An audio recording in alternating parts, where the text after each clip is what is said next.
Angel Marie Wilson. What began as an ordinary evening in a quiet neighborhood quickly descended into chaos when a terrified woman, bleeding from her forehead and with her hands bound in duct tape, banged on a neighbor's door, screaming for help. "Someone's in my house," she cried. "My husband is dead." When the police arrived, they found the residence in complete disarray, furniture overturned, valuables missing, and in the bathroom, the lifeless body of a man with his hands tied behind his back. At first glance, it looked like a robbery that had spiraled out of control. However, as investigators delved further into the case, they unraveled a complex web of deceit, obsession, and betrayal, leading to a shocking discovery no one saw coming. What had truly occurred that night was far more sinister than anyone anticipated. Angel Marie Wilson, born in 1973 in the United States, was raised in Sterling Park, Virginia. She attended Parkview High School, though much of her early life remained shrouded in privacy. Angel later married and became a mother to 4 children, 2 daughters, Michaela and Victoria, and 2 sons, Aaron and Benjamin. Sadly, her marriage came to an end, and while the divorce was still being finalized, her life took an unexpected turn. In February 2011, during a routine school drop-off, she crossed paths with Milton Henry Sawyer, whose children also attended the same school. Milton, born on July 9, 1963, in North Carolina, was the son of Doris and Henry Sawyer. He grew up with 3 brothers, a sister, and a half-brother. A bright student, Milton earned degrees in mathematics and computer science from the University of North Carolina. Although he initially worked in data management at a university, his true passion lay elsewhere. Deeply interested in antiques and collectibles, Milton eventually followed his heart and opened a business centered around his passion. He launched a successful pawn and antique store called the Counter of Strangers, which specialized in collectibles and precious metals.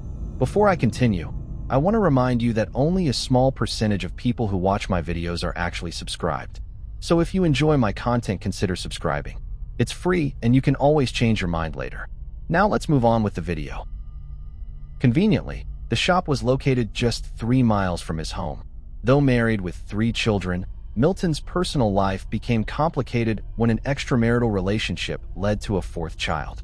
His divorce, however, was amicable, allowing him to move forward. Despite their 10-year age gap, Angel and Milton began dating and married in February 2012. She took his last name, becoming Angel Sawyer, and together, they created a blended family with 7 children. Angel also became heavily involved in Milton's business, leading to the store's rebranding as Treasure Hunter. She took charge of inventory management, reorganizing the layout, adjusting prices, and making it more appealing to customers, efforts that Milton greatly appreciated. For the next 6 years, their life seemed picture-perfect. As their older children moved out, the couple eventually shared their home with just their 2 youngest daughters.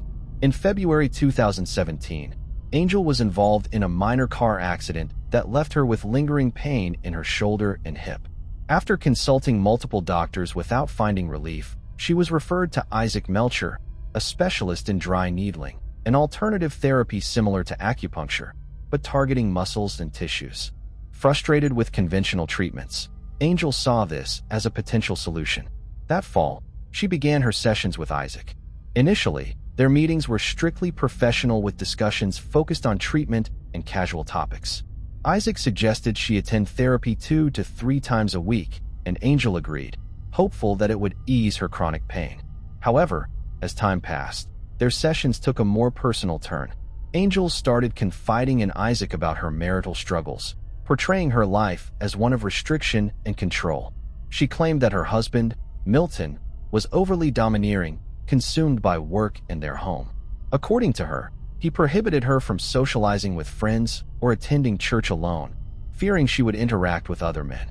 Ironically, she also described him as emotionally distant and uninterested, alleging that even if she lay naked beside him, he would ignore her. Her revelations became even more unsettling as she described emotional abuse, claiming that Milton's yelling triggered severe anxiety, leading to vomiting and panic attacks. This deepened the connection between Angel and Isaac. Though Isaac was married and committed to his faith, he found himself drawn to the vulnerable and misunderstood woman before him. Angel's behavior soon turned flirtatious, and in December 2017, she sent Isaac a bold message offering to share a nude photo of herself in a jacuzzi. Despite knowing the risks, Isaac accepted. This moment marked the beginning of their illicit affair.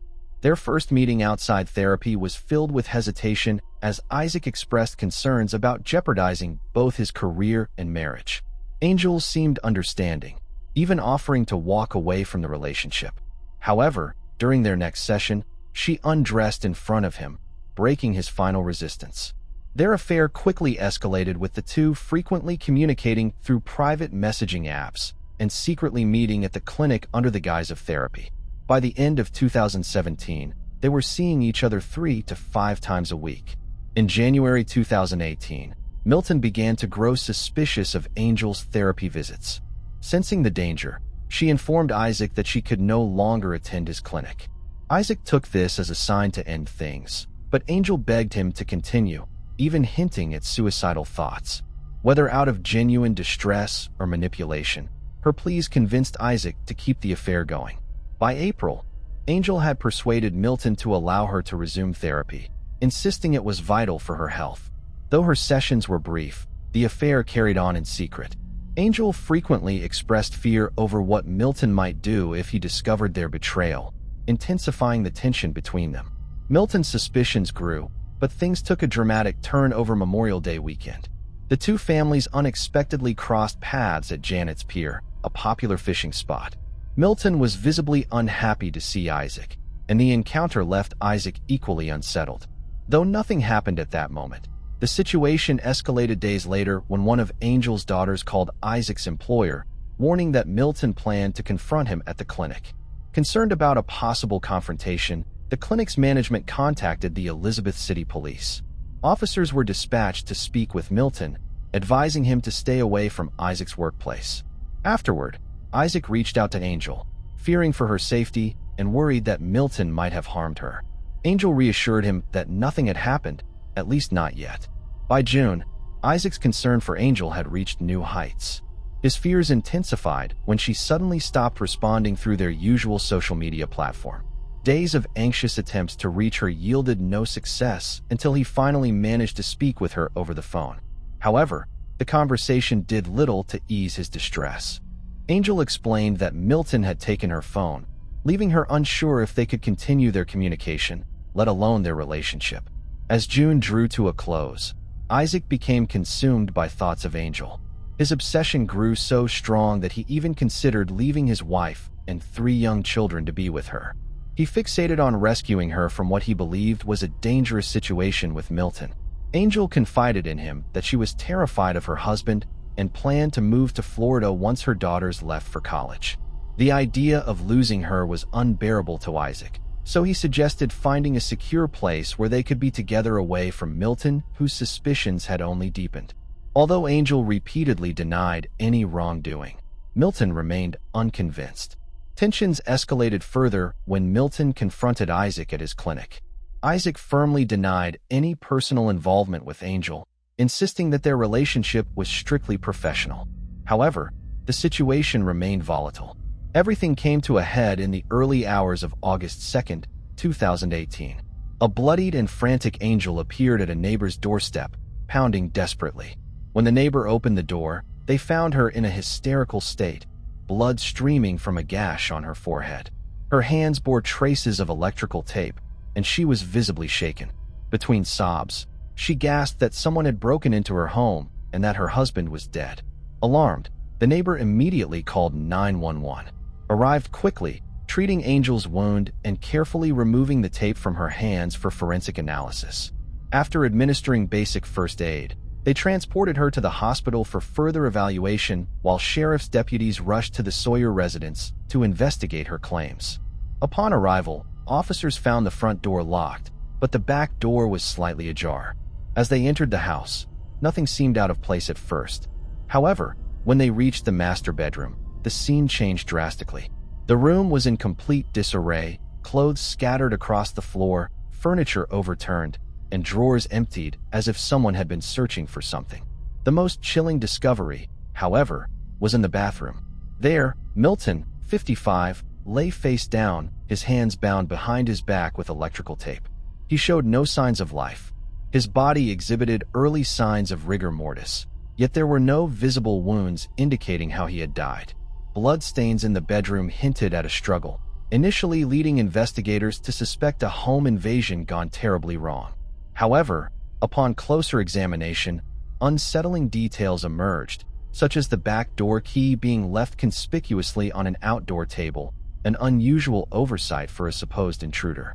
As crime scene investigators combed through the house and Milton's body was transported for an autopsy, deputies made their way to the hospital to question Angel. According to her account, only she and Milton had been home that night as their daughters were staying with friends. Angel recounted that she and Milton had been watching television in their bedroom when she decided to go to the kitchen for some snacks. As she opened the bedroom door, she was suddenly confronted by an armed intruder, dressed entirely in black and wearing a mask that revealed only his eyes. According to Angel, the man was holding what looked like a long-barreled handgun and immediately shouted at her to get on the floor. He yelled profanities, demanding money and valuables, claiming he knew about their treasure-hunting business and their dealings in gold. The intruder then forced Milton into the bathroom, where he ordered him to lie face down before binding his hands tightly with electrical tape. Turning his focus to Angel, he struck her on the head, knocking her unconscious. When she eventually came to, she struggled to free herself and managed to loosen one hand. Desperately, she tried to revive Milton, but he was unresponsive. Gripped by panic, she fled the house and ran to a nearby neighbor's home to seek help. In the days that followed Milton's death, the investigation quickly gained momentum. Preliminary autopsy results revealed that he had died from asphyxia due to neck compression.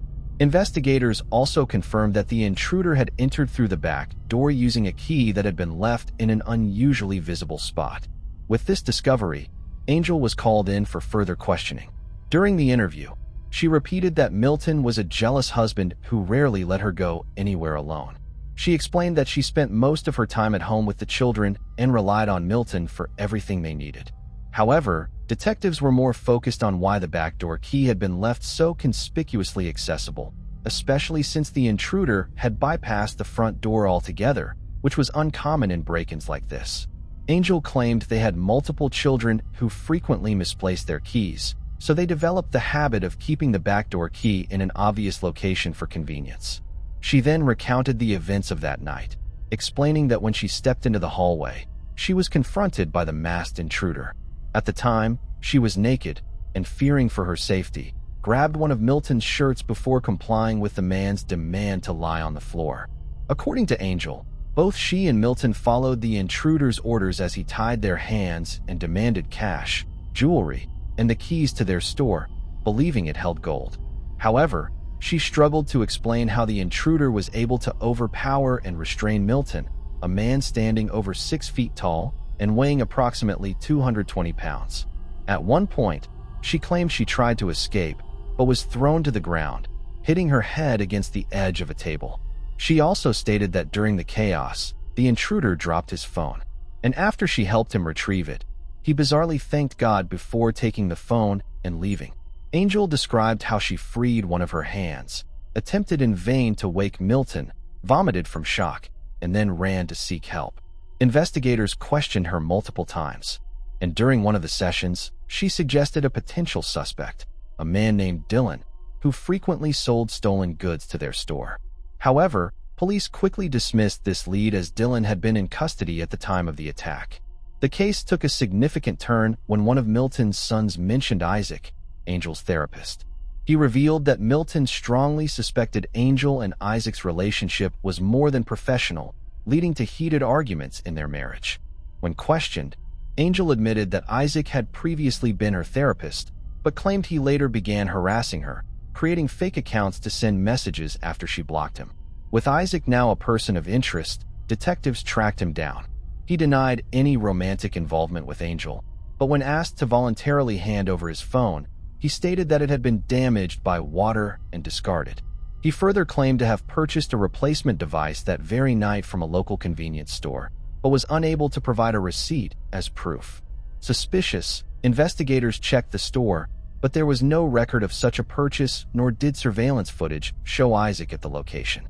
As detectives moved forward with the case, they secured a warrant to search Isaac's residence only to discover that he had traveled to Oregon to visit his mother. His wife and children were also reportedly away at the time. Meanwhile, Angel informed detectives that Isaac had contacted her through social media and willingly handed over her phone. However, when police reviewed it, they not only found the message she mentioned, but also a string of conversations that clearly proved a romantic relationship between her and Isaac. When confronted, Angel hastily deleted the messages in front of the detectives, further heightening their suspicions. While in Oregon, guilt weighed heavily on Isaac. He reportedly confessed his actions to his mother, and upon her encouragement, he also admitted the truth to his pastor. Recognizing the gravity of the situation, the pastor reached out to the sheriff's office handling the case. Investigators quickly traveled to Oregon to speak with him, and with his cooperation, they set a plan in motion. At their request, the pastor called Isaac using a secure call application as Isaac had requested. Unbeknownst to Isaac, police were present listening to the conversation on speakerphone. After some small talk, during which Isaac's wife briefly participated, the pastor steered the conversation toward the case. He asked why Angel hadn't simply divorced Milton. Isaac responded that Angel believed Milton would kill her if she attempted to leave. Overwhelmed by his feelings for Angel, Isaac confessed to abandoning his moral principles and taking justice into his own hands. He also revealed that Angel knew more than she had previously admitted but remained silent to avoid implicating herself in the crime, which could lead to her arrest for conspiracy to commit murder. Isaac further disclosed that they had continued communicating in secret. His confession gave authorities sufficient grounds to issue a warrant for his arrest and prompted a renewed interrogation of Angel. At first, Angel denied any involvement, but later revised her account, claiming she had recognized the intruder as Isaac during the alleged home invasion, but had kept it to herself out of fear he might harm her too. Despite this revelation, she insisted she had no prior knowledge of his plan, had not disclosed when she and Milton would be alone, and denied giving him access to a backdoor key. However, it soon became clear that Angel had known her assailant was actually her lover. Although she initially portrayed Isaac as a stalker, she later admitted to a physical relationship with him, first saying it happened only twice, then adjusting her claim to 3 encounters, framing them as moments of weakness during a turbulent period in her marriage. Yet, in another part of her interrogation, she contradicted herself by stating that her bond with Milton had been so strong over the past 6 months that they were intimate nearly every day. Angel also alleged that Isaac pressured her to mix medication into Milton's food or drinks to kill him, even providing her with a script of what to tell the police afterward. She claimed he threatened both her and her children if she refused, but she insisted she never went through with it. Detectives, however, were skeptical of her shifting narrative, and by the August, she was also taken into custody. On August 27th, a grand jury indicted both Angel and Isaac on charges of first-degree murder. In February 2020, Angel was further charged with conspiracy to commit first-degree murder. Isaac's wife later revealed that she had only discovered the affair the night Isaac confessed. He even admitted to her that if he somehow avoided prison, he planned to build a life with Angel. Despite this betrayal, she exercised her legal right as his spouse and chose not to testify against him. Meanwhile, the local community grieved the loss of Milton, a well-respected and beloved figure. People left flowers and heartfelt tributes at the door of his store. Treasure Hunter. The financial strain caused by the investigation forced Milton's family to organize a fundraiser to cover funeral and burial expenses. Fortunately, the generosity of the community allowed them to give him a proper farewell.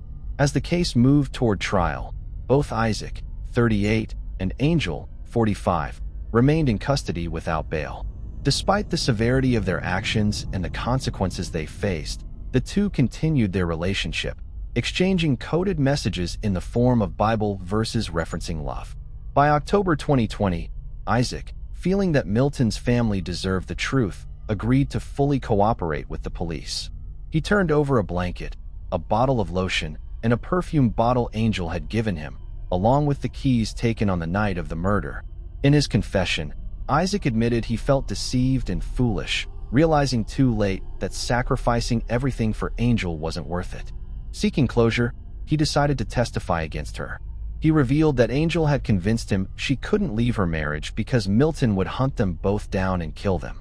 Isaac recounted how he had tried to reassure her, promising to protect her from Milton, but Angel insisted the only escape from her marriage was through Milton's death. Blinded by love, Isaac eventually agreed.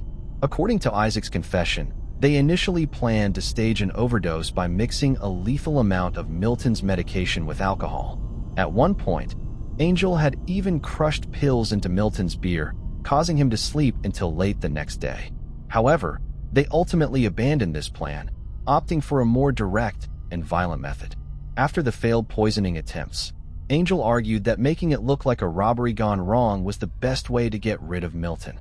Isaac, however, was uneasy about the idea, fearing it would immediately attract police scrutiny.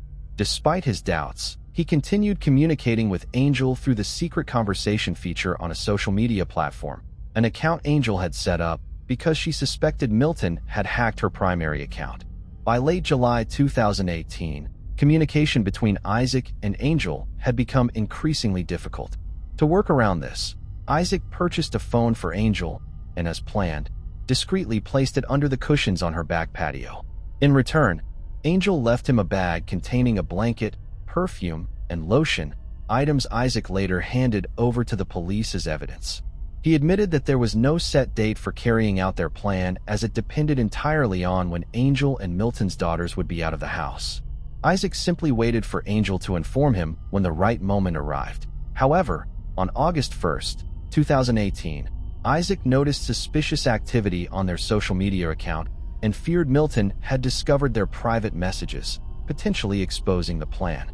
Convinced that Angel was in immediate danger, he decided to act that night. Isaac packed a bag with duct tape, anti-anxiety pills, small bottles of alcohol, and an unloaded handgun, assuming the mere presence of the weapon would be enough to intimidate Milton. Around midnight, he arrived at the Sawyer residence, found the backdoor key where Angel had indicated, and let himself in. Following the sound of voices to the bedroom, he was about to knock when Angel suddenly opened the door. With no way to back out, Isaac proceeded with the plan. Entering the room, Isaac pointed the gun at Milton and ordered him into the bathroom. Once inside, he bound Milton's hands behind his back, placed him in a chokehold, and applied pressure to his carotid arteries until he lost consciousness. To ensure Milton was dead, Isaac tightened his grip. Angel then checked for a pulse and confirmed that Milton had stopped breathing. Together, they staged the crime scene to appear as a robbery, taking cash from Milton's nightstand, emptying Angel's jewelry box, and ransacking the room. At Angel's request, Isaac bound her wrists with duct tape and struck her to make the attack seem more convincing. However, dissatisfied with the injury, Angel intentionally slammed her own head against a surface, creating the gash on her forehead. Isaac then left, leaving Angel to carry out the rest of the plan. The rest of the events unfolded as previously reported. The trial for both Angel and Isaac commenced in September 2021 at the County Superior Court. Angel's legal team sought to have the charges dropped, arguing that the evidence against her was insufficient. However, the court rejected the motion. During the trial, Angel chose not to testify in her own defense, while Isaac took the stand and gave a comprehensive account of the events leading to Milton's death. His testimony played a crucial role in the prosecution's case, though Angel's attorneys attempted to undermine his credibility, suggesting he was manipulating the narrative in hopes of receiving a reduced sentence. The jury deliberated for less than 30 minutes before reaching a unanimous verdict, finding both defendants guilty on all charges related to the murder of Milton Sawyer.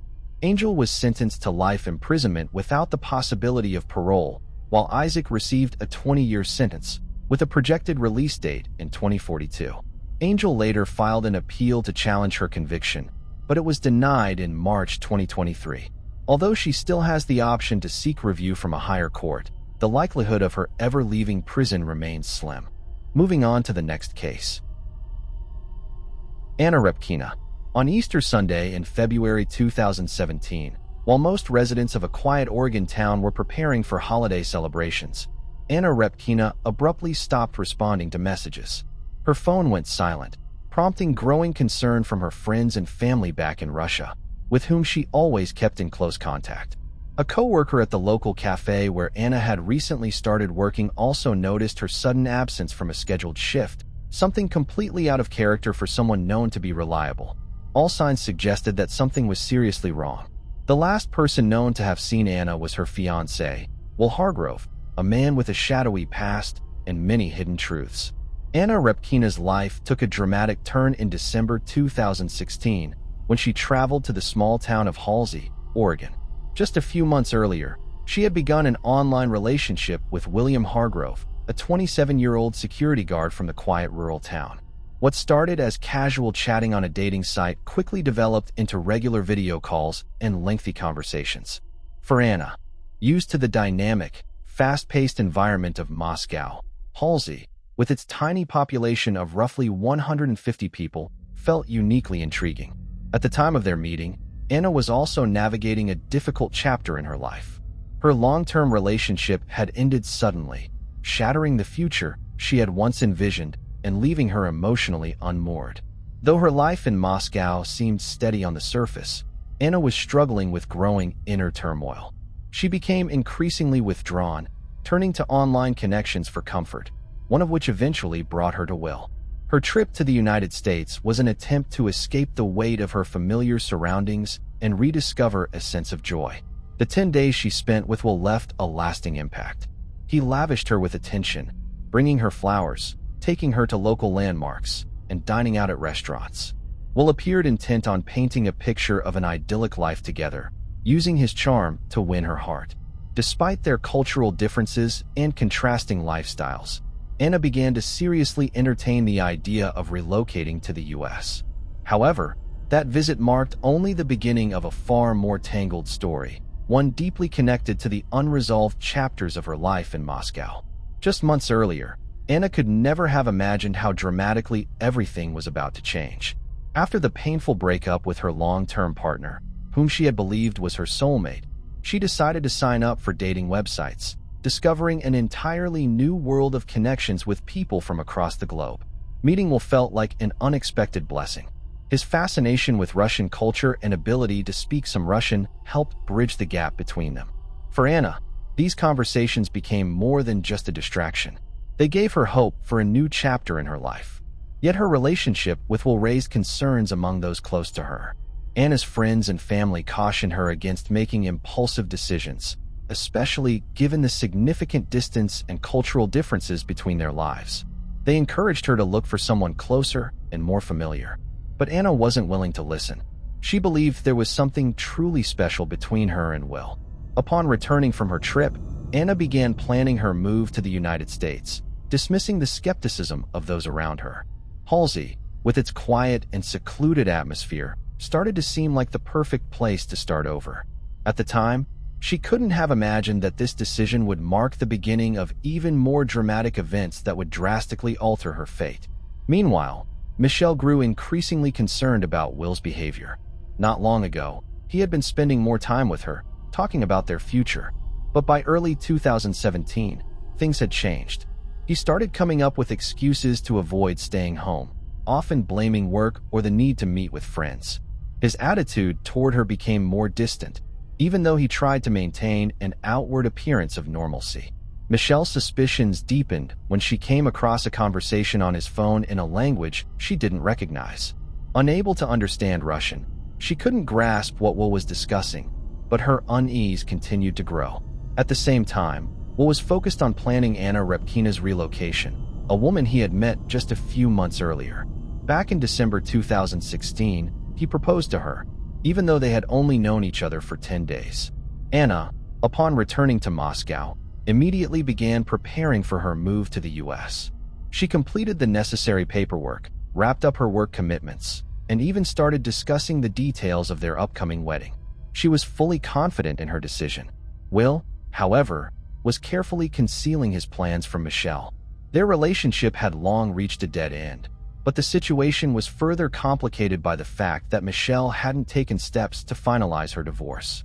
Her husband was still living in the same house, adding to the tension. Will increasingly felt trapped in the situation and longed for a change. By January 2017, Will was actively looking for a place to live to prepare for Anna's arrival. He deleted their messages, avoided difficult conversations with Michelle, and tried to juggle his household responsibilities with his future plans. However, his behavior grew more withdrawn, which did not go unnoticed by those around him. Michelle, though deeply suspicious and lacking clear answers, chose not to escalate the situation for the time being. Her unease, however, remained. Meanwhile, Anna continued to look forward to her new life. She believed that moving to the U.S. would mark the start of a fresh chapter. Her preparations were progressing smoothly, and despite the doubts of her loved ones, she remained steadfast in her choice. Will, for his part, did everything he could to reinforce her confidence, promising that their life together in the U.S. would be happy and fulfilling. However, the tension surrounding them continued to build, setting the stage for events that would soon disrupt their carefully laid plans. In March 2017, when Anna Repkina crossed the ocean to start a new life in the United States, she could never have imagined that her arrival would intensify a long-standing conflict hidden beneath the surface of her fiancé, Will Hargrove's seemingly stable life. Will greeted her at the airport with a smile, but within days, Anna sensed that something was wrong. Their new apartment in Corvallis, sparsely furnished and rented, felt more like a temporary hideout than the start of a shared future. Will was frequently absent, claiming work obligations, leaving Anna alone to adjust to an unfamiliar culture. The issues had begun months before Anna's move. Leading up to her arrival, Will's relationship with Michelle Chavez had become unbearably strained. Michelle, realizing she was losing Will, tried desperately to keep him in the home they shared with her husband. This unusual living arrangement created mounting tension by the day. Will increasingly used work as an excuse to leave, while Michelle tried to exert control over him. She began noticing changes, more frequent phone calls, secretive texting, and Will's sudden need for privacy. When she discovered messages in an unfamiliar language on his phone, she chose not to confront him. Her fear of losing him outweighed her curiosity about the truth. Meanwhile, Anna, still in Moscow, was unaware of these complications. She focused on preparing for her move, inspired by Will's promises of a bright future together. His assurances of a happy life in America felt convincing. Anna completed her paperwork, said her goodbyes to friends and co-workers, and looked forward to starting a new chapter. However, she had already begun noticing Will's occasional emotional distance. His delayed replies to her messages were explained away as busyness, though deep down, she started to feel a growing sense of unease. By the time Anna arrived, the tension in Michelle's home had reached a boiling point. Will no longer hid his intention to start a new life with Anna, though he hadn't officially ended anything with Michelle. He left the house late at night, returned early in the morning, and avoided serious conversations. Michelle repeatedly tried to talk to him, but he reassured her each time that everything was under control. Her unwillingness to sever ties with her husband only added to the already complicated situation. After Anna's arrival, Will quickly rented a place to avoid direct confrontation between the two women. He made no secret of his plans to marry Anna, but his actions seemed disorganized. Anna, trying to acclimate to her new environment, struggled to understand why her fiancé was spending so little time with her. She began asking questions, but Will offered vague answers. He avoided discussing Michelle or the details of his past, leaving Anna increasingly confused. By April 2017, the relationship between Will Hargrove and Michelle Chavez had reached a breaking point. Their communication became filled with demands and threats which had become a routine part of their interactions. Michelle insisted that Will immediately end things with Anna Repkina, who had been in the U.S. for only a few weeks. She gave him an ultimatum: decide by April 19th or their relationship would come to a permanent end. Anna still held on to the hope that her relationship with Will would stabilize. She tried to occupy herself, but the loneliness and growing suspicions began to erode her faith in their future. Before long, she noticed that Will was hiding something important. Will's frequent disappearances and unwillingness to talk openly about their future in America began to sow doubt in Anna's mind. She started to question whether his promises had ever been genuine. Will, meanwhile, found himself caught in a delicate balancing act. On one side, he continued to assure Anna of his commitment, while on the other, he worked to appease Michelle, telling her that he would sort everything out shortly. In truth, he was doing little to actually change the situation. At the same time, Anna was fully immersed in preparing for their wedding. Her dress had already arrived from Russia, and she looked forward to the big day with growing excitement. Unbeknownst to her, Will was still deeply entangled with Michelle, exchanging a flood of messages that only intensified in tone. Their communication had ballooned into tens of thousands of texts, with Michelle sending daily ultimatums, emotional pleas, and threats. In response, Will continued to assure her that everything would soon be different. The situation escalated when Michelle came across photos of Anna on social media. What caught her attention was a ring Anna was showing off in one of the pictures. For Michelle, this was the breaking point. She sent Anna a message revealing that Will was deceiving both of them. Anna was stunned. Will tried to defend himself, claiming that Michelle was his ex who couldn't accept their breakup. He insisted that she was emotionally unstable and was deliberately trying to sabotage their relationship. While Anna initially believed him, her conversations with Michelle left her with lingering doubts. Despite everything, the wedding preparations continued. However, on the day of the ceremony, things took an unexpected turn. Anna and Will, along with their witnesses, arrived at the venue for the registration, but the officiant never showed up. Will pretended to make phone calls to figure out what had gone wrong, but the calls were a facade. It was later revealed that he had been calling arcade centers instead of the county clerk's office and hadn't even applied for a marriage license. The day ended far from what Anna had envisioned. On the way home, still wearing her wedding dress, Anna stopped at a McDonald's. Surveillance footage captured her ordering takeout, a moment that became a haunting symbol of her growing disappointment. Meanwhile, Michelle continued to escalate her pressure on Will. Her messages grew more aggressive, filled with accusations and threats.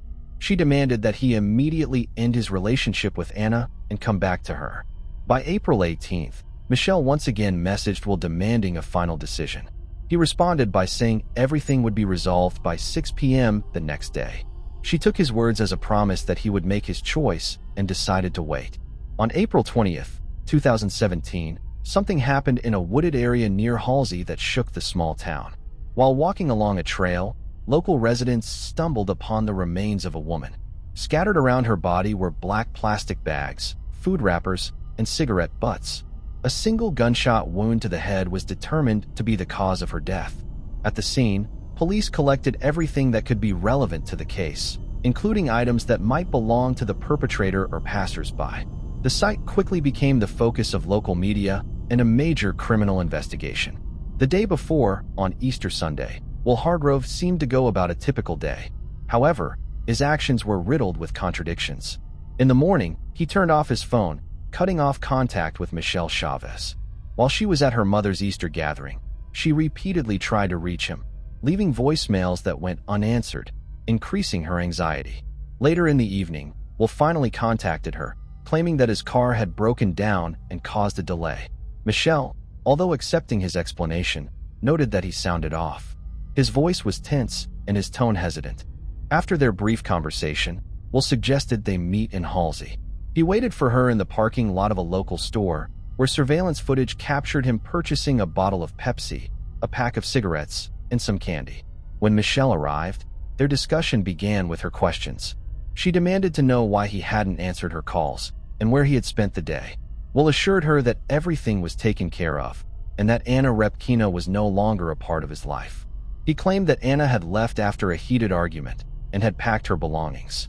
Michelle pressed for more details, but Will dodged her questions, repeatedly insisting that there was now nothing standing in the way of their being together. Afterward, they got into Will's car and drove to a secluded spot outside of town where their conversation continued. The night ended with an intimate encounter in the vehicle. Following this, Will drove Michelle back to her car. She returned to her mother's house and resumed the Easter dinner, appearing relaxed and content, as her family members later recalled. That night, Will headed into town, and his actions over the next several hours would become a crucial part of the investigation. Surveillance cameras captured him making a series of stops. At one ATM, he withdrew $200 from Anna's bank account.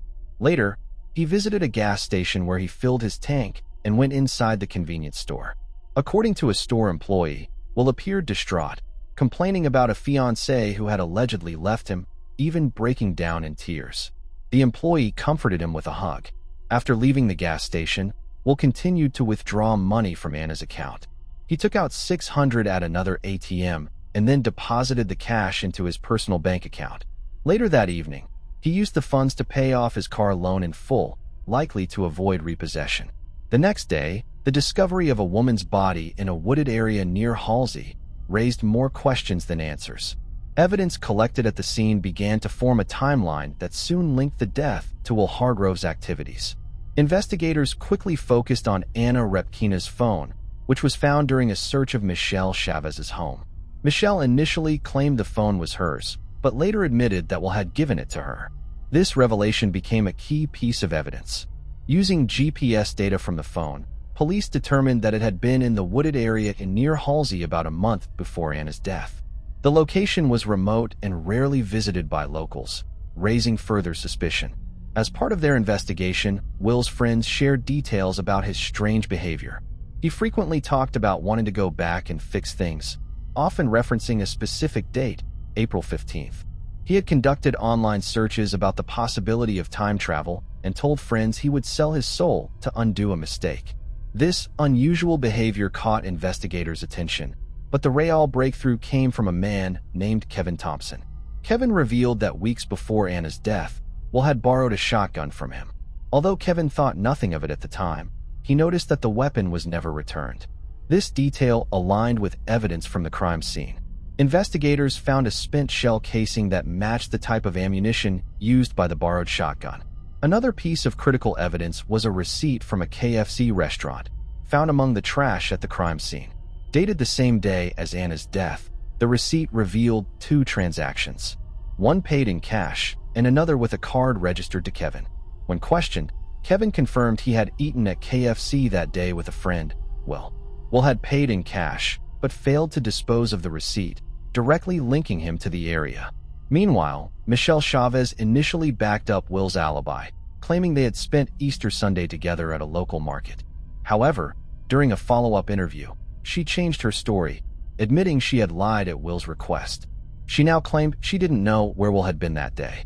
Although Michelle denied any involvement in Anna's death, her confession only deepened the investigators' suspicions. Will, meanwhile, tried to maintain a semblance of concern about Anna's disappearance. He sent messages to her phone apologizing for the fight, hoping to give the impression that he didn't know what had happened to her. However, his behavior became increasingly bizarre. In the days before his arrest, he spent more than $1,000 on video games, candy and toys, including a Lego set. He later admitted to a friend that he did it to take his mind off things. Finally, police officially detained Will. During questioning, investigators presented him with evidence, including trash from the crime scene, surveillance footage from KFC, and Kevin's testimony. Will pretended like he didn't understand anything, but the investigation was already heading toward a denouement. On the day Michelle learned of Will's arrest, she was at her parents' house. Her reaction raised questions from the police. Despite the shocking news, she appeared indifferent and apathetic. This fact did not escape the attention of investigators who began checking her location on the day of the murder. All the evidence pointed to the fact that Will was directly connected to Anna Repkina's murder. However, questions remained about Michelle's role. Her footprints in the woods, the use of Anna's phone, and the initial confirmation of Will's alibi created a conflicting picture. Will's phone geolocation data confirmed that between 4:35 and 4:38 a.m. on April 16th, he was in the area where Anna's body was later found. In addition, at 4:30 a.m., he made a phone call to Michelle. The investigation suggested that this call may have been a signal related to his actions that night. The trial ended in 2020. Will Hargrove was found guilty of murdering Anna Repkina and sentenced to life in prison with parole eligibility after 25 years. Despite pressure from prosecutors, Michelle Chavez was never prosecuted. After the trial, Michelle faced negative attitudes from local residents. Many in Halsey were convinced that she had something to do with the crime, even though she was never proven guilty. This tension drove her to serious mental health issues. In February 2018, she attempted suicide, but the attempt was unsuccessful. Will, while incarcerated, set up a profile on a prisoner messaging site. He described spending much of his time in solitary confinement and expressed a desire to connect with others and share his thoughts. This statement drew mixed reactions from investigators, especially considering that it was through a dating site that he had originally met Anna. While the case ultimately led to a verdict for Will, the emotional toll on everyone involved was profound. Anna Repkina left her home in Russia with trust in Will and dreams of a new beginning, only to find herself caught in a fatal deception. This case underscores the dangers of dishonesty and indecision. Attempting to juggle multiple relationships by manipulating trust inevitably leads to ruin. Transparency and accountability are the foundations of any meaningful relationship. Without them, even the strongest bonds are destined to fall apart. Moving on to the next case. Beauty and the Beast. In films, women are often portrayed as assassins or mercenaries, but in reality, statistics show that men make up the majority of criminals, 8 out of 10. When women are involved in violent acts, they are more frequently seen in roles as accomplices or instigators. Like the elderly, the disabled, and minors, women are more commonly cast as victims. Women differ from men not only in terms of physical traits, but also in psychological characteristics. Men tend to display more aggressive and confrontational behavior, while women are generally more gentle and emotionally expressive. They are more susceptible to hypnotic suggestion, more sensitive to anesthesia and psychoactive drugs, and more vulnerable to depression and manipulation. Women are often guided by feelings of love, empathy, and the desire to nurture and create. Unfortunately, the hopes and dreams women carry aren't always shared by the partners they choose, often resulting in a clash of two opposing forces, frequently to the detriment of the more vulnerable party. When something out of the ordinary occurs, like a disappearance or a violent crime, it tends to capture the attention of an entire city or even the nation. This is especially true when the crime gains media coverage and the suspect appears unremorseful.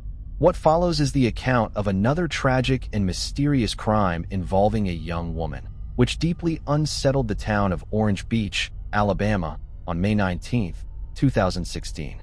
That day, the police chief delivered heartbreaking news to Gary Bardwell, father of the missing Jesse. "I'm sorry, sir," he began gravely. "Today is going to be a hard one for your family. We don't believe your daughter is alive, but we have reason to think we know her whereabouts." A team composed of detectives and FBI agents then departed for a secluded ranch in Farmersville, North Texas. The group arrived in the evening and immediately went searching. In the wooded area, law enforcement officers stumbled upon a piece of metal covering something. There was an unbearable smell of decay nearby. However, those who arrived were prepared not only for this, but also for what caused it. Indeed, on the other side of the shield lay a female body wrapped in a blue sheet. The corpse was covered with a blanket and 2 red gold towels with blood stains. A pile of trash mixed with dirt became the improvised gravestone for the unfortunate. It was clear that the perpetrator was an amateur, as trying to hide the result of their actions, they made it more noticeable. The condition of the body was terrible. After a week under the scorching sun, it had significantly decomposed. Experts needed 7 days to officially identify the victim. For this, dental records of the presumed victim were requested. As the investigation suspected, the discovered body belonged to 27-year-old Jesse Bardwell. The examination showed that the young woman's death was the result of a crime. However, the exact cause could not be determined as the body was too decomposed. Notably, an unknown informant pointed to the location of the woman's remains. Their name was not disclosed until the end. Jesse Bardwell, a beloved daughter and friend, seemingly vanished from the home she shared with her boyfriend named Jason Lowe.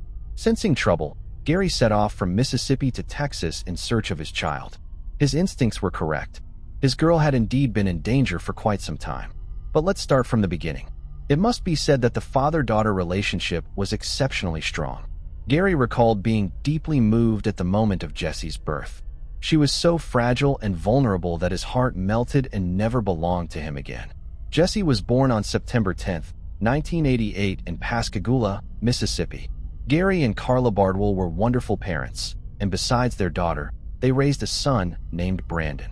The siblings got along well, with the older brother always protecting his little sister from bullies. Grandma Kitty, who adored her grandchildren, was a frequent visitor. She read books to them, shared life stories, and invented various games. In short, they were the quintessential American family. Jessie herself was a joyful, cheerful, and kind girl. She had a unique style that set her apart from her friends. She dreamed of making it in the beauty industry and opening her own salon. When Jessie was 14, the family unit broke down. The Bardwells divorced. When it came time to choose whom to live with, the girl chose her father. Their relationship was warm and trusting. Gary worked as a firefighter, so Jessie often called him to check on him and ensure everything was fine. Over time, the man remarried. However, the stepdaughter and stepmother got along well. Gina was an excellent homemaker and took care of everyone in the household. Jessie understood that her father was happy and not alone with such a woman by his side, which was very important to her, since she would eventually leave the nest. After finishing school, Jessie decided to become independent, so she moved to Orange Beach, Alabama. To support herself, she worked as a waitress at the popular beachfront restaurant, Cobalt. Gary remembered how she loved being near the water. It calmed her. Father and daughter kept in constant touch, exchanging messages.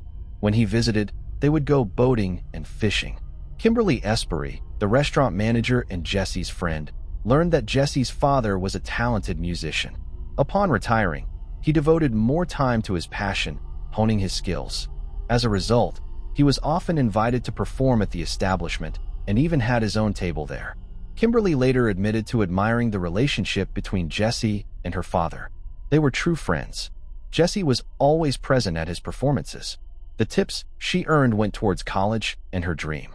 At work, she met a young man named Terry Ellis, also a waiter. They started dating after some time. Their relationship was steady and serious. They seemed like a harmonious couple. However, at one of the social events, Jessie was taken by his friend Jason Lowe. Her sudden infatuation surprised everyone. It seemed she was head over heels in love with him, oblivious to everything else around her. After explaining her sudden feelings, Jessie and Terry parted as amicably as they had met. Nonetheless, this decision turned her life upside down by 360 degrees. The new boyfriend was undoubtedly handsome and promising. He had 2 degrees and a decent job. Jason knew how to present himself and was polite. However, for Jessie, the new feelings were also a ticket to a new life. When he heard about his beloved's dreams, he promised to fulfill them. Eventually, the young man needed to transfer to Dallas, Texas. Then, Jessie followed him. The new position in the technology industry promised Jason a high-paying job. Kimberly shared that Jessie saw the move more as an adventure than something that could fundamentally change her life. She certainly didn't want to part with her father for long and hesitated for a while. However, ambition and youthful idealism prevailed. She did all this in secret from Gary. She was very afraid of disappointing her father, knowing he would be against it. Therefore, she didn't tell him even when they spent their last Christmas together. Mr. Bardwell noticed nothing unusual in his daughter's behavior. She was as happy as usual, laughing and joking. So the 24-year-old found herself in Richardson, a suburb of Dallas. Jason worked from home while Jessie searched for a new job and scouted locations for her salon. The couple planned to marry and buy a house. However, Jessie's relationship with her father underwent a drastic change. They grew distant. The daughter stopped answering his calls. Mr. Bardwell was troubled by this uncharacteristic behavior. After speaking with Kimberly, he learned about Jessie's new boyfriend and her move to another state. Ultimately, the man accepted the news and tried to re-establish contact. That's when he discovered that Jason controlled all communications. The only way to speak with Jessie was to call her boyfriend or the home phone. After each attempt, Jason would say she'd call back. Eventually, Jessie did indeed get in touch with her father. Months later, Gary finally met the suspicious young man in person when the couple visited Pascagoula. The father tried to convince his daughter not to return to Texas. He had a strong dislike for Lowe. That time, Jessie hugged him tighter than usual. When Gary asked if everything was okay, she said it was fine. She expressed her desire to make them proud, hence her need to leave. Persuading Jessie otherwise was impossible. Despite never showing signs of distress, her father had a bad feeling. After meeting with her, he wrote a song titled Taken, dedicated to his daughter. For months after moving to Texas, she stopped responding to calls altogether. The final straw came on May 8th when she failed to wish her mother and stepmother a happy Mother's Day, uncharacteristic of her. Gary sensed something terrible had happened, especially since she missed such a cherished family holiday. He called Jason, who claimed he didn't know Jesse's whereabouts. The boyfriend mentioned they were in an open relationship, allowing her to come and go as she pleased. Gary knew this to be false. Jason contradicted himself. He was very jealous and controlled every move. The next morning, the father headed to Texas, convinced of the boyfriend's involvement in his daughter's disappearance. En route, he messaged Lo, "If Jesse isn't home when I arrive, you're in big trouble." Upon reaching their apartment, he found no trace of his daughter or her belongings. Yet, the boyfriend persisted he was unaware of her location and awaited her return. Later, Kimberly shared details Jesse confided during their rare heart-to-heart conversations. Apparently, Jason squandered money on prohibited substances and entertainment. His promises to fulfill the girl's dream evaporated. Largely, the boyfriend pretended to be someone he wasn't. This extended to his treatment of Jesse. Publicly, their relationship appeared one way. But in private, Jason could be rude and aggressive, leading to frequent conflicts between them. With Jesse missing from the house, Gary filed a missing person report with the Richardson police. Detective Huron Hale, a father of 3 daughters, led the investigation into her disappearance. The man was determined to uncover the truth. Law enforcement officials acted immediately. They spoke with Lo several times and inspected the house, but found no trace of the missing woman. During the conversation, the young man mentioned that he last saw her on May 8th around 10 a.m., leaving without explanation, possibly to visit her parents. He saw her get into her Acura car and drive away. Jason kept insisting that despite strong feelings, their relationship was non-committal. He claimed he didn't control her or pry into her personal life. However, investigators received information contradicting his statements. It turned out, Jesse had sold her car 3 weeks earlier, a fact he surely knew since he was present at the sale. This raised questions for the investigators, prompting them to interrogate him again. On May 12th, during a follow-up search of Jason Lowe's residence, officers discovered a line of white powder on a kitchen plate. Testing confirmed the substance was cocaine. This finding shifted the focus of the investigation to Lowe's garage and the car parked inside. Though initially uncooperative, arguing the garage was shared and required others' consent for a search, Lowe eventually backed down. Once inside, police were immediately struck by a foul odor often associated with death. Lowe's Audi was covered in mud, and the rear bumper had been removed. Investigators feared that Jesse Bardwell might be inside the vehicle. Although the car itself was empty, the stench of decomposition grew stronger. In the trunk, police found the detached bumper and what looked like bloodstains. When forensic teams applied a luminol-based solution, the cargo area glowed blue, revealing the presence of blood, presumably Jesse's. Jason explained he got stuck in the mud while searching home. Experts concluded the amount of blood in the trunk indicated the woman was deceased. Given the circumstances, the case was reclassified as a homicide. To prevent the main suspect from fleeing, he was detained on charges related to the narcotic substances. During interrogation, Lowe persisted in his narrative. When shown a photo of his loved one, he refused to provide explanations, looking emotionlessly at the picture and suggesting he was being framed for something he didn't do. Eventually, despite the absence of a body, the suspect was charged with homicide.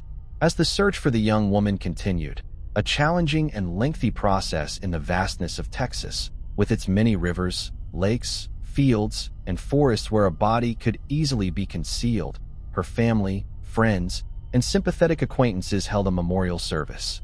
The event took place on the beach by the water Jesse loved. Everyone prayed for her to be found and for justice for her suffering. Their prayers were answered on May 19th when Jessica Bardwell was found deceased. Her loved ones, at least, had the chance to mourn her and say goodbye. Gary felt it necessary to review his daughter's autopsy report.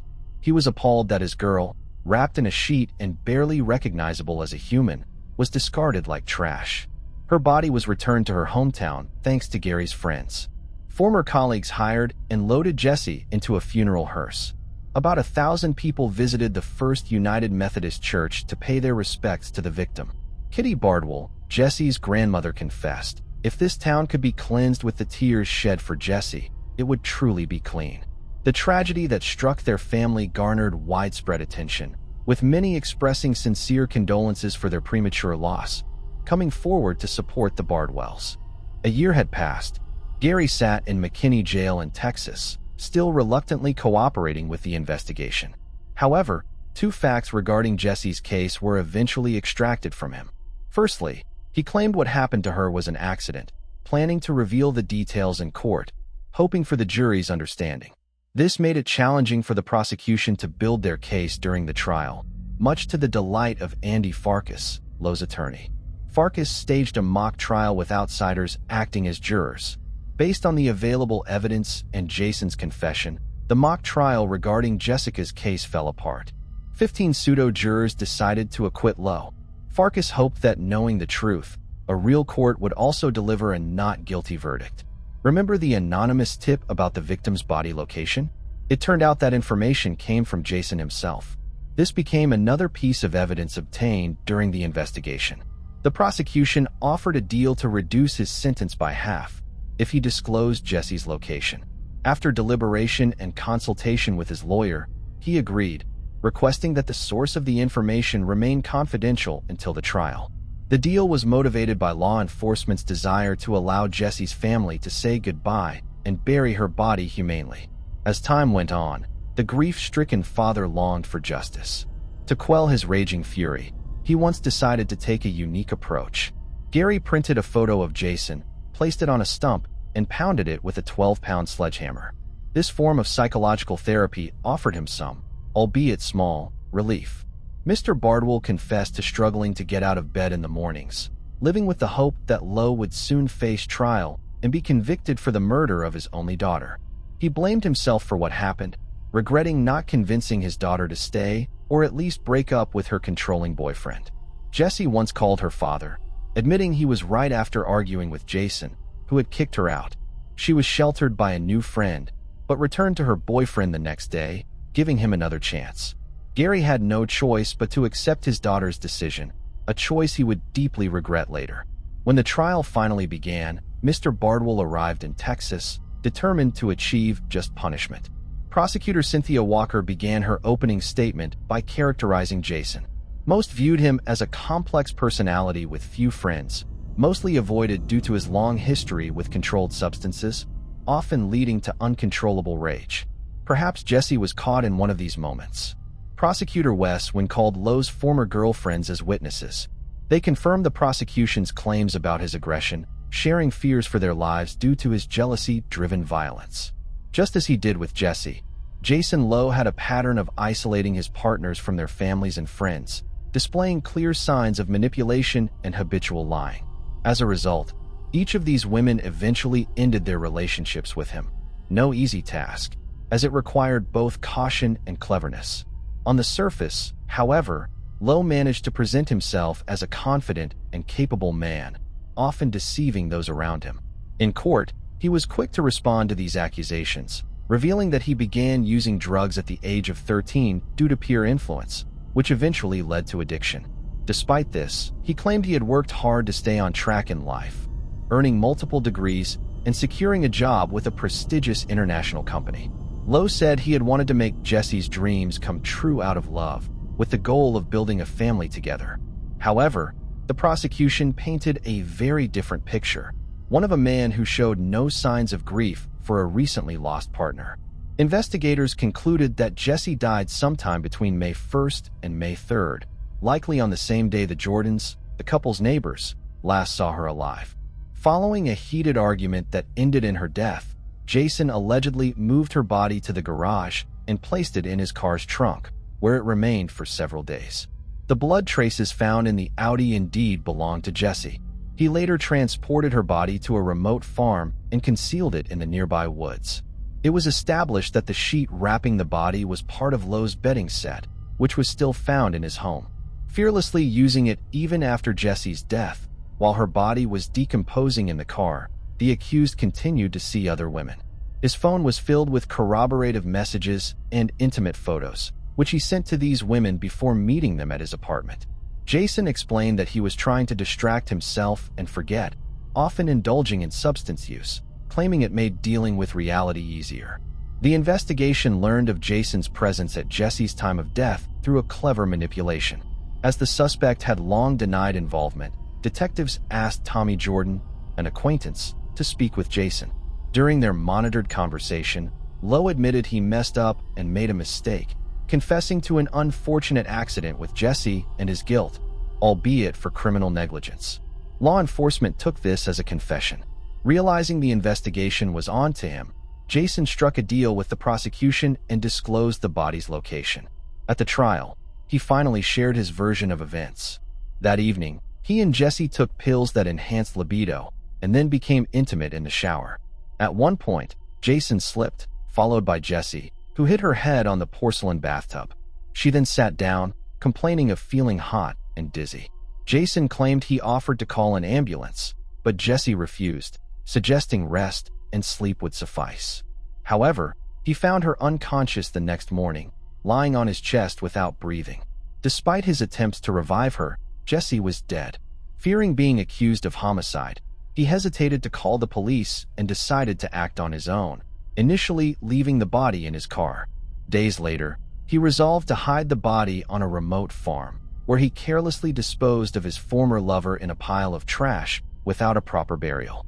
His story might have been believable if not for the defendant's character and the forensic medical examination findings. The woman had suffered cranial injuries, which couldn't have resulted from slaps to the face, indicating Jason attempted to conceal evidence of a beating. Thus, his entire narrative was fabricated. After a 6-hour deliberation, the jury found him guilty. Judge Scott Becker sentenced the criminal to 50 years in prison. The term could have been longer, up to 99 years, but was reduced due to Jason's deal with the prosecution as agreed. Lowe won't be eligible for parole until at least February 1941.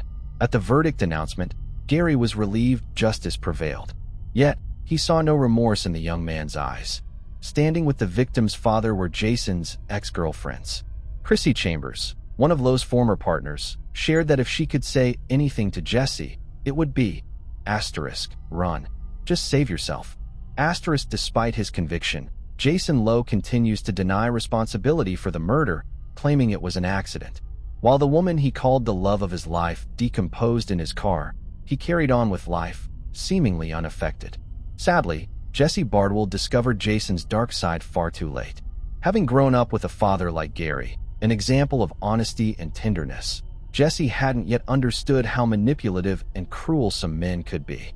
Unfortunately, individuals like Lowe often possess a deceptive charm, skillfully twisting the truth or presenting a polished image to win others over. This tragic case serves as a warning.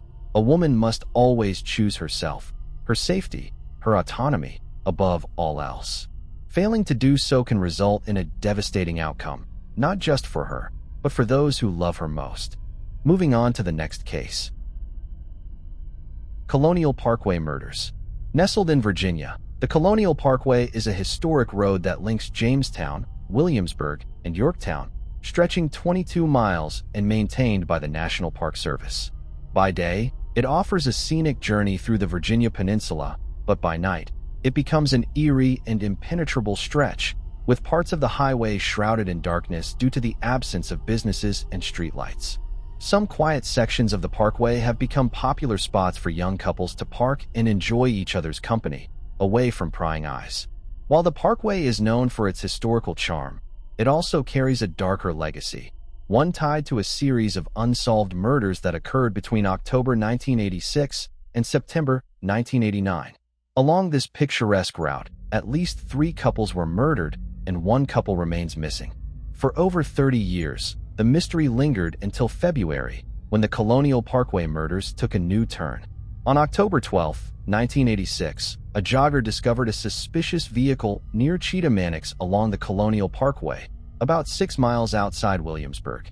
The white 1980 Honda Civic was found pushed into dense vegetation, overlooking the York River.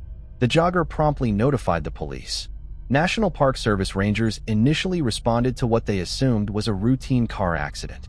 To access the interior of the white Honda Civic, they broke the rear window, only to discover 2 deceased women inside. The victims were later identified as 21-year-old Rebecca Dowski, found in the back seat, and 27-year-old Kathy Thomas, who had been placed in the hatchback compartment. Kathleen Thomas was a graduate of the U.S. Naval Academy. After completing her studies, she served 5 years of active duty in Norfolk, Virginia, but left the Navy in 1986 due to limited opportunities available to women at the time.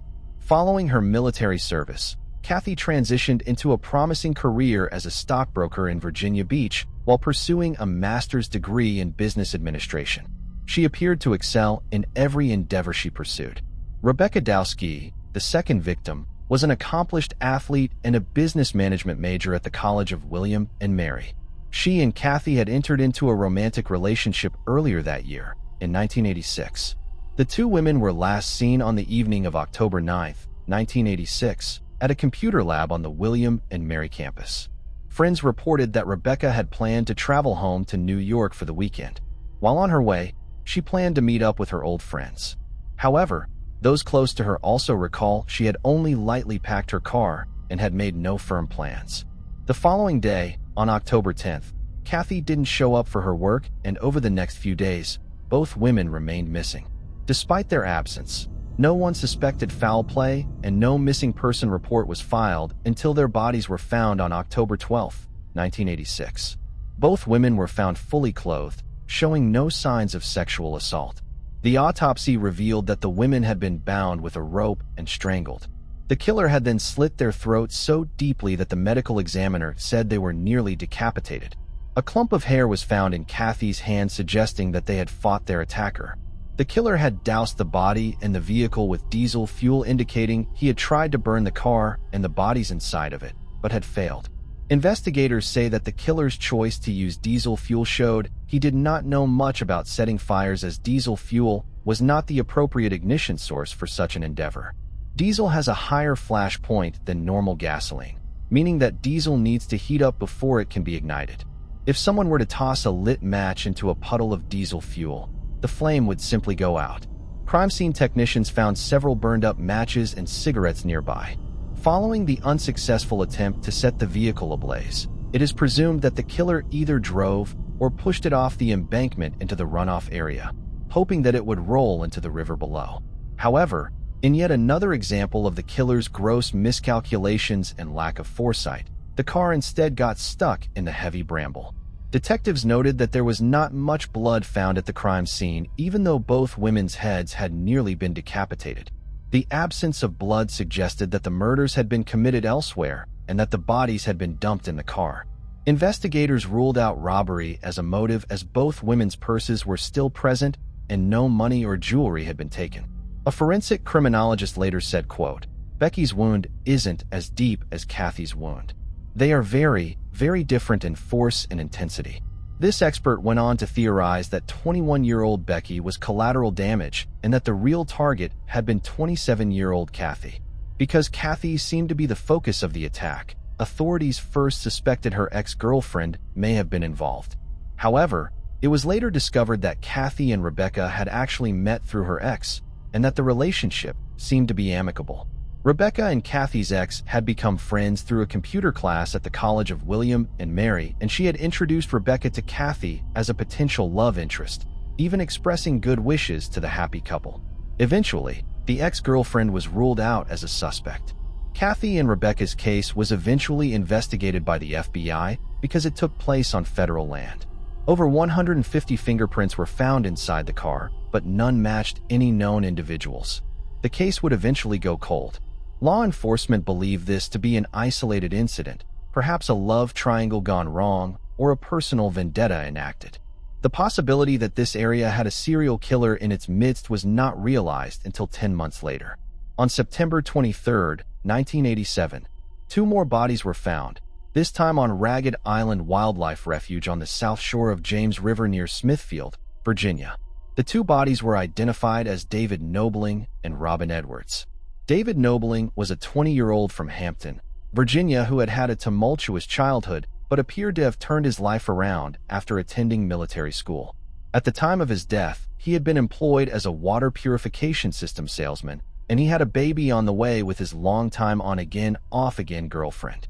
Robin Edwards was a 14-year-old 8th grade student at Huntington Middle School.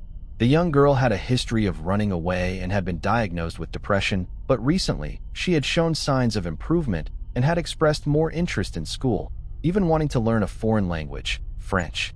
On September 19, 1987, David and Robin's paths crossed when they met for the first time during a movie outing. David was taking his cousins Jason and his younger brother Michael to a movie as their mother had a migraine. Robin had been accompanying them, invited as Jason's date. However, the movie was sold out, so the group decided to go to an arcade instead. After hanging out at the arcade for a few hours, the four began their drive home, with Jason and Michael riding in the back of David's pickup truck and Robin riding alone in the cab of the truck with David. David dropped off Robin at her home around 11 p.m. Unbeknownst to Jason or Michael, it seemed that David, an adult at age 20, and Robin, a mere child, had made clandestine plans to meet up again later that night. Robin was last seen by her mother at 11:30 p.m. Sometime after that, Robin snuck out to meet with David. David was seen by his mother just after midnight. It is believed David picked up Robin after leaving his house sometime after 12 a.m. The following morning, Robin's father found the front door open. He then discovered his daughter was missing from her bedroom.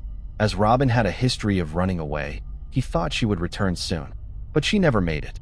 On September 21st, the same day Robin was officially reported missing by her mother, authorities discovered a black Ford Ranger pickup truck abandoned in the parking lot of Ragged Island Wildlife Refuge, roughly 20 miles from the Colonial Parkway. A patrol officer came across the vehicle but initially dismissed it, as the area was commonly used as a secluded spot by young couples. The truck had both doors open, the keys in the ignition turned to accessory mode, the radio still playing, and the windshield wipers slowly moving. Inside the vehicle, police found 2 pairs of shoes along with various pieces of clothing, including both men's and women's underwear. The truck's positioning suggested that the couple had pulled over to engage with someone, as the driver's side window was partially rolled down. This detail led investigators to suspect that the individual they encountered might have impersonated a police officer. A man's wallet was also found in the truck, which led police to rule out robbery as a motive. It was soon confirmed that the abandoned vehicle was registered to David Nobling, and his family was immediately contacted and questioned by investigators. David's mother told police that she believed the scene was staged. She noted that the keys were in the ignition turned to accessory mode, a common practice to use accessories like radio without running the engine. However, this seemed perplexing as David had hardwired the radio to operate directly from the truck's battery, eliminating the need to turn on the engine to use it. She believed someone else who did not know about such a feature had left the car on after using it for nefarious intent. A search for David was carried out in the area where his truck was found. All the while, no connection was made as to the fact that 13-year-old Robin was missing. 2 days later, on September 23rd, a jogger found a pile of clothes along the James River. Upon further inspection, he realized it was not a pile of clothes, but the body of a young girl. He immediately notified police. A search of the area would lead to another grim discovery, this time the body of a man who was later identified as David Nobling by his father. The young girl's body was later identified by her parents as Robin Edwards. Robin's body was found lying face down wearing a blouse and pants. Her pants were unbuttoned and her blouse was around her neck. David's body was found tangled in tree roots and wearing only pants. Both had been shot to death. Robin had been shot once in the back of the head, execution style. David had been shot twice, once in the head and once in the shoulder, which the medical examiner said showed he may have been running from the killer. There was evidence that Robin had been sexually assaulted prior to her murder. The investigation into the double homicide was made more complicated due to the changing river conditions and the weather. Investigation notes show that it had rained the previous day, and as a result, any footprints or evidence was subsequently washed away. Authorities were unable to determine if the two had been killed where their bodies found or if they had been killed somewhere else. Detectives speculated that while inside of David's truck, the two had been approached by the armed killer who had coerced them out of the truck and possibly into a state of undress. They then theorized the two were forced to walk approximately 1 mile towards the river. There, it is believed that Robin was shot first, which prompted David to attempt to escape, resulting in a gunshot to his shoulder. Subsequently, David was also shot in the back of the head. It is thought by law enforcement that the bodies were then possibly dragged several hundred feet to the river water's edge. The bodies then laid in the moist environment for 3 days before they were found in a state of decomposition, which made the investigation all the more complex. Despite questioning multiple suspects over the years, none were ever charged, and just as in the double homicide 10 months before, the case would go cold. Despite the murders happening 20 miles away from the Colonial Parkway, the investigators linked the two cases because both pairs of victims were couples that were slain in or near Lovers Lane areas, and the two locations were only a 30-minute drive apart. Less than a year later, another young couple went missing. On April 9, 1988, two college students, 20-year-old Richard Keith Call, known simply as Keith, and 18-year-old Cassandra Lee Haley, also called Sandra, went out on what would be their first date. Keith, recently out of a relationship, was eager to re-enter the dating scene. That evening, he picked Sandra up from her home with plans to see a movie. However, along the way, they decided to attend a party instead. At the gathering, witnesses observed that Keith and Sandra didn't appear to be romantically involved. They spent most of their time mingling separately. The exact time they left the party remains uncertain, but given Sandra's 2 a.m. curfew, it's assumed they departed around 1:30 a.m. Neither returned home that night.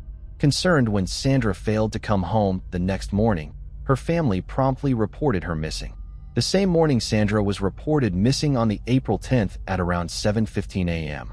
Keith's father, Richard Call, was driving to work when he noticed his son's red 1982 Toyota Cecilia parked alongside the Colonial Parkway. Curious, he pulled over and inspected the car.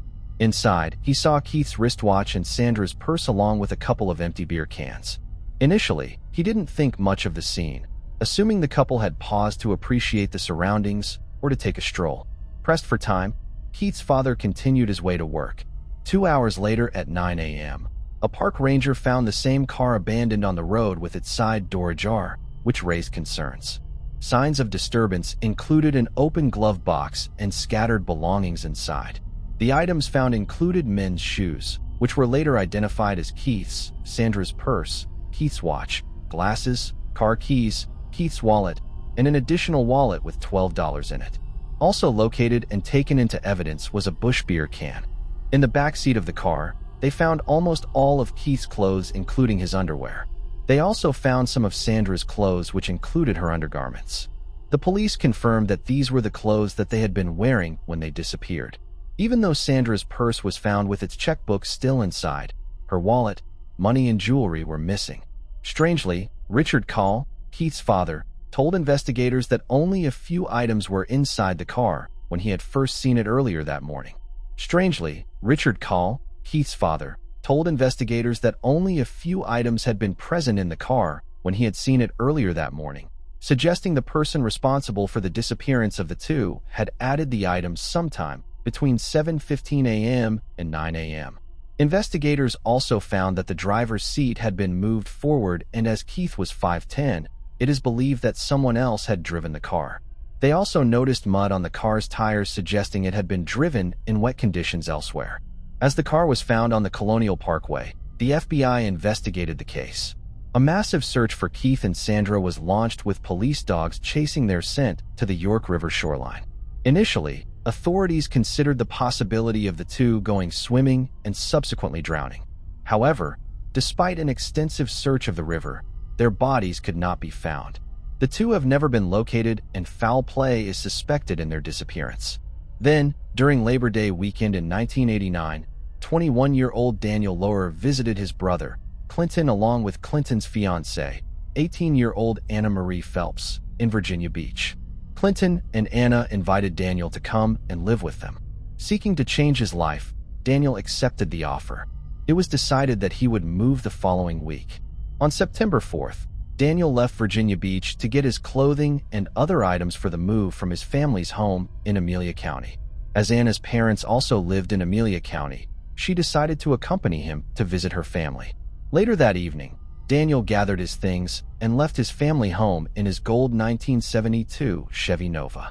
He picked up Anna on the way around 11:15 p.m., and the two headed for Virginia Beach. They should have arrived in Virginia Beach within a couple of hours. However, they never came home. When they did not arrive by 2:30 a.m., Clinton decided to go look for them. He figured their car may have broken down somewhere along I-64 and that they may have needed help. Unfortunately, Clinton had to turn back due to running low on gas and low on money after having covered a considerable distance on the highway. Unbeknownst to his brother, Daniel's vehicle was parked just a bit ahead on the interstate, mere miles away from his last search location. On September 5th, Daniel's Chevy Nova was discovered abandoned at the I-65 New Kent rest stop, facing the opposite direction of their intended route. The car was oddly parked near a no parking sign and on the acceleration ramp, half on the road, half next to the exit. The car was found with both doors unlocked, keys in the ignition, and the driver's window rolled partly down. Anna's much-beloved roach clip with a feather had been hanging from the rearview mirror. Despite the vehicle being in good condition with a nearly full tank of gas, it appeared as if it had been driven in wooded areas, accumulating dirt, grass stains, and weeds in the undercarriage. As the car was found facing the opposite direction of the pair's intended route, many suspect someone other than Daniel may have driven and abandoned the vehicle at the rest stop. Just like the other three cases, all of their belongings were found inside of the car except for Anna's wallet with her ID and money, as well as an electric blanket. A massive search led by the Virginia State Police utilized tracking dogs and helicopters, but no trace of Daniel nor Anna was found. On October 19, 1989, 6 weeks after their car was found, hunters found the skeletonized bodies of Anna Maria and Daniel. They were in the woods off of Interstate 64, somewhere between Williamsburg and Richmond, about 1 mile away from where Daniel's car had been found. Their bodies were covered with the electric blanket from Daniel's car, and they were so badly decomposed it was impossible to determine a cause of death. Even though the cause of death could not be ascertained, there were what appeared to be stab marks on Anna Maria's bones suggesting that she had been stabbed to death. The sole physical evidence near the bodies was a locket worn by Anna Maria containing pictures of her nephews, discovered 50 to 100 feet away without its chain. Just like in the other cases, police followed the leads, but it would eventually go cold. Authorities do not believe that this case is actually related to the other three simply because the crime occurred about an hour's drive from the parkway. Despite this, many in the community do believe the cases are related as the similarities between the crime scenes are striking. All of the victims were murdered in close proximity to their vehicle, with the initial three discovered in well-known Lover's Lane areas. In all cases, robbery was not a motive and sexual assault did not appear to be a factor in any of the incidents. The first and third homicides occurred within a short distance, while the second and fourth took place approximately half an hour away from the parkway. All the murders happened on a holiday or weekend and near bodies of water. Some skeptics dispute the idea of a single serial killer, suggesting the involvement of at least two or more distinct perpetrators. The variations in the methods of killing are frequently cited as Kathy and Rebecca were strangled to death and had their throats slit, while David and Robin were shot, and Anna Maria and Daniel were presumed to be stabbed. Despite theories that the crimes may not be connected, many still believe that the Colonial Parkway murders were the work of a serial killer.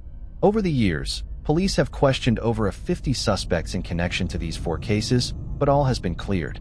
The cases would remain unsolved until January 9, 2024, when authorities identified Alan Way Wilmer Sr. as a suspect in the murder of David Nobling and Robin Edwards, as well as in the murder of Teresa Lynn Spa-Howell.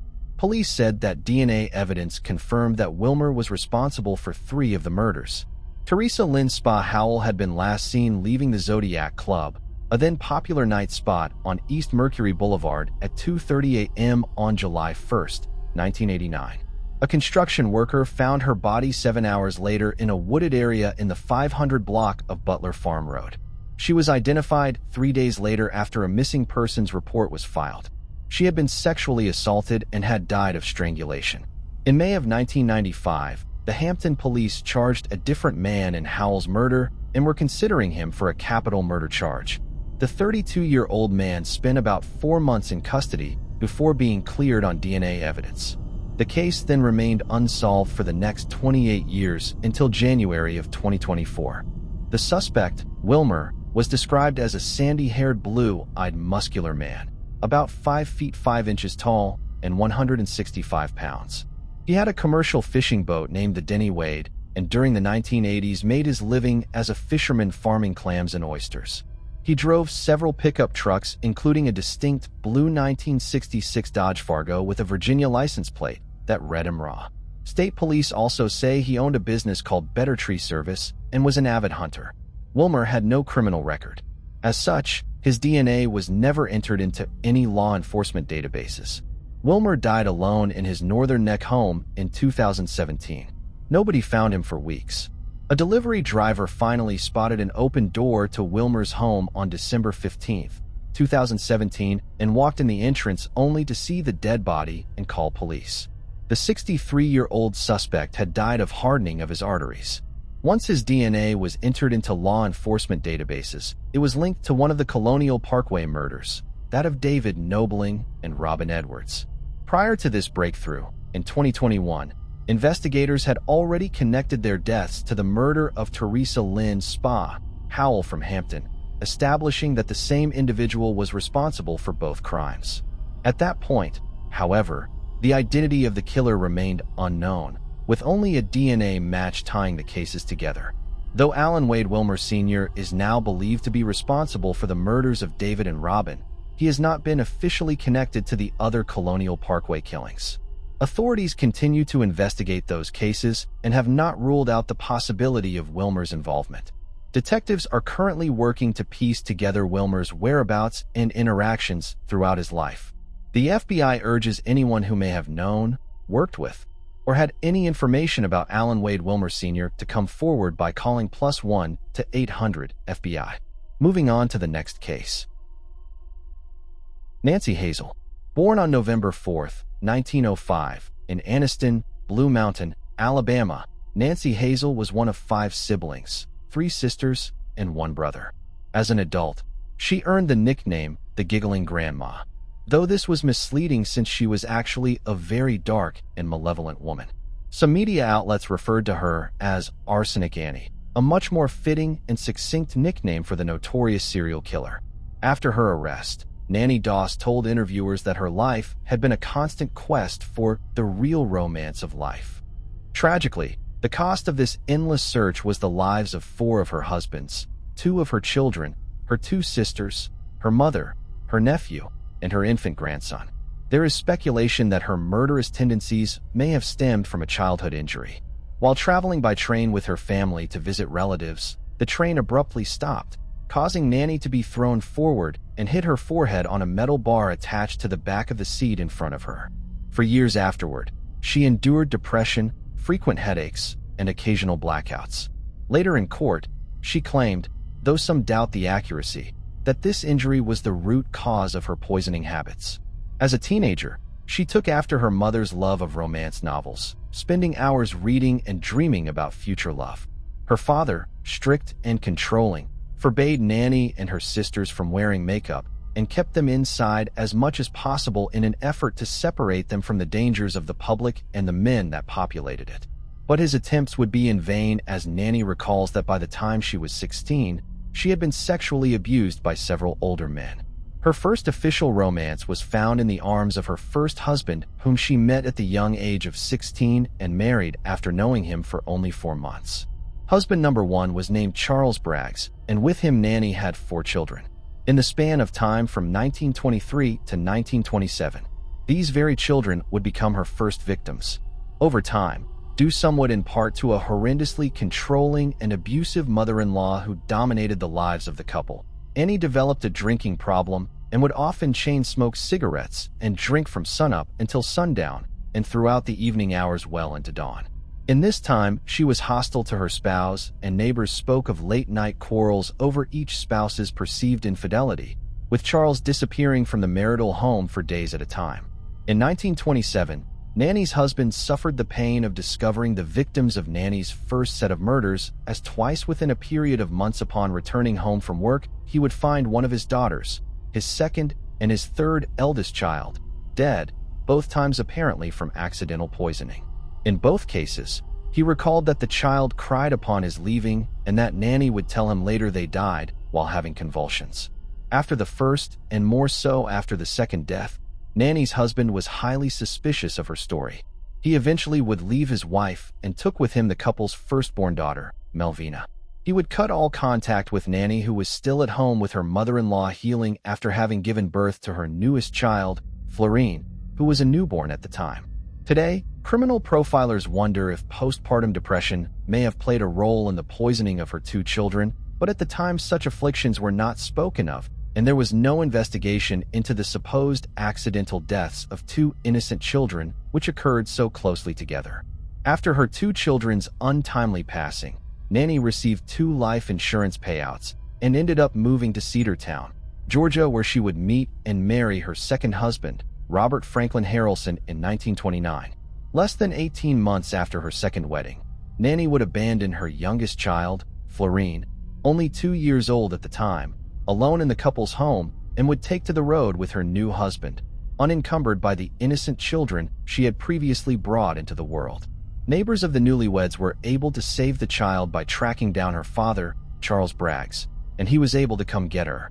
She was not permanently harmed from the ordeal, at least not physically. In this period of time, Nanny continued her murder spree. According to family members who were present at the birth of her granddaughter, Nanny Doss was reported as having brutally murdered her own newborn granddaughter in the very hospital she was born in. This so-called giggling grandma was said to have done this by taking a sharp hairpin and sticking it in the baby's fontanelle, also known as its soft spot, a part of the skull not fully closed off from the brain after birth. Later in 1945, Nanny's daughter, Melvina, would entrust her mother with care of her own toddler, Nanny's grandson, 2-year-old Robert Lee. He would stay with his grandmother for only 3 days before accidentally ingesting rat poison and passing away. After the child's death, his grandmother, the consummate griever, collected a $500 life insurance policy that she had taken out on him, roughly equivalent to $7,800 in today's money. Frank Harrelson, Nanny Doss's second husband, also died in 1945 on September 15th, the same year that Doss killed her own grandson. Although it was reported that Doss's second husband died suddenly from an unexpected illness within a week, the truth was far from it. Nanny had secretly poisoned his corn liquor with odorless and tasteless arsenic. From his death, she collected $2,000 in insurance money, which is roughly equivalent to $25,000 today. With this ill-gotten sum, Nanny bought 10 acres of land in Jacksonville, where she built a new home to continue her deadly activities.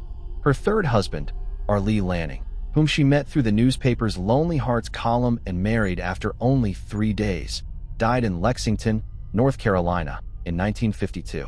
Shortly after his death, their home mysteriously caught fire.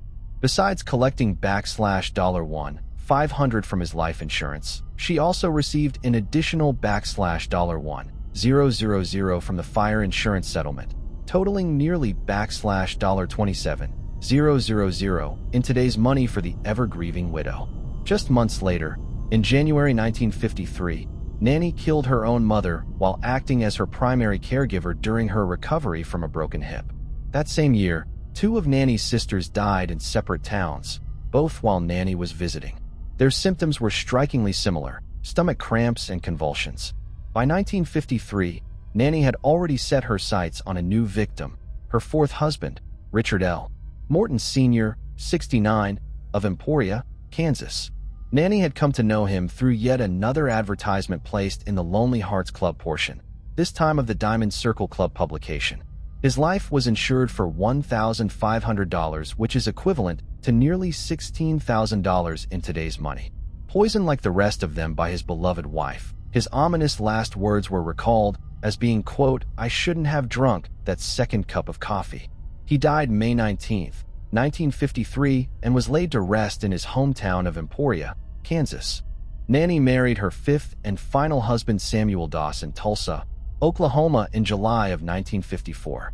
Just 1 month later, on October 10, 1954, he too would pass away from mysterious yet strangely familiar circumstances. Nanny mixed her poison of choice in with her fifth husband's daily bowl of prunes and his cup of coffee. He sure did love those stewed prunes, Nanny wistfully recalls about him after his death. After his surreptitious death, the on-call doctor, possibly already suspicious of Nanny Doss, ordered an autopsy and the toxicology report later revealed that Samuel Doss's body contained enough arsenic to kill 20 men. At the same time that she was in the process of killing her fifth husband, Samuel Doss, the repeat grieving widow-to-be again was reportedly setting her sights on her sixth husband, a dairy farmer from North Carolina. Reports detail that she had already begun cooking homemade meals for him as she had mailed him a cake. Those who knew the farmer say that he was eager to meet the woman he thought he might eventually marry. After seeing the toxicology results of Samuel Doss, authorities promptly arrested Nanny, and on May 17, 1955, she pleaded guilty to the murder of her husband Samuel, and while she was sentenced to life in prison by the state of Oklahoma, she was not given the death penalty due to her gender and the politics surrounding that issue at the time. It would not be for many years that Nanny would admit that she had also ended her third marriage by putting rat poison in Harrelson's corn whiskey, which he kept buried underground between swigs. At the same time, Nanny claimed that her 2-year-old grandson might have gotten hold of some rat poison. Overall, she confessed to murdering 4 of her 5 husbands, her mother, her sister, her grandson Robert Lee, and her mother-in-law, who was the mother of her third husband. She maintained that money was never the motive behind her crimes, explaining that when it came to her husbands, she was simply influenced by the stories she adored in her true romance magazines. "That's about it," Nanny told her interrogators. "I was searching for the perfect mate, the real romance of life." However, this explanation doesn't account for the numerous life insurance payouts she collected, which were far from romantic. Nanny Doss ended up serving 10 years of her life sentence before passing away from leukemia in 1965 at the age of 59. Moving on to the next case. Rosa Maria Paral. The case of Rosa Maria Paral Vinala, marked by a body set ablaze, unfolds like a cautionary tale about the dangers of love triangles. Such entanglements rarely end well, with all parties eventually suffering as emotional dependencies take root. The introduction of a third person often disrupts the balance in a relationship, signaling deeper issues between the original couple. Still, some argue that monogamy is outdated, promoting the idea that love shouldn't be limited to just one partner. This was the belief held by today's central figure, whose actions devastated the lives of the men drawn into her orbit. The case of Rosa Maria Paral Vinala stirred significant controversy in Spain just a few years ago. She entered relationships with ease, manipulated her partners by exploiting their emotions, and cast them aside through harsh, even extreme, means. What made the situation even more shocking was that Rosa worked in law enforcement and frequently engaged in romantic liaisons with colleagues. Gifted with striking beauty, she skillfully used her appearance to her advantage. Rosa Maria Paral had once been married, found herself at the center of an intimate scandal, and maintained simultaneous relationships with 2 men. But even this complex web of romance wasn't enough for her. She ultimately crossed a dark line, committing a shocking crime against a fatigued fiancé and attempting to shift the blame onto her ex-husband and a lover. Perhaps the most chilling detail is that her own child bore witness to the horrifying event. Rosa Maria Paral Vinala was born on October 15, 1985, in a suburb of Barcelona. She was the second child in a working-class family that had moved from Andalusia in hopes of building a better future. Her mother, Maria, was a homemaker focused on providing a warm, nurturing home, while her father, Francisco, worked as a security guard. Rosa grew up alongside her older brother, Paul, to whom she was especially close. Those who knew her personally described Rosa as sweet-natured, friendly, and kind. Neighbors spoke highly of the Paral family, considering them a united, strong, and happy household. In school, Rosa was a good student. She wasn't necessarily at the top of her class, but was diligent and persistent, always striving for high grades. She was also active in sports and dreamed of a career in law enforcement.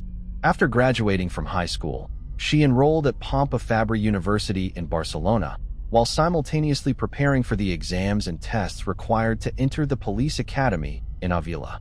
Rosa was strikingly attractive and possessed a powerful charisma, which attracted many admirers from a young age. She skillfully leveraged her allure. During her college years, she worked as a waitress in one of the popular nightclubs, earning a decent salary and tips that allowed her to pay for her education independently. At that time, Rosa was dating a young man named Ruben Carbo, who served in the Barcelona City Guard. He helped his girlfriend prepare for the competitive examinations at the academy, a talent detection test, a multiple-choice exam, and an oral interview.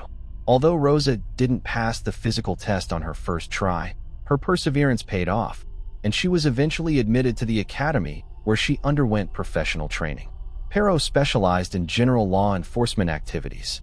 She quickly advanced in her career, was highly valued at her service, and her salary allowed her to live comfortably without wanting for anything.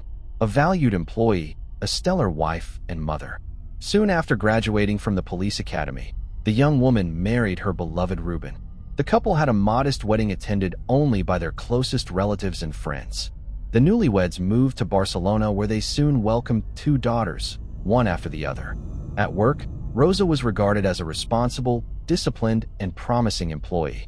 Her attractive and approachable appearance often led to her participation in social media videos broadcasted on local television.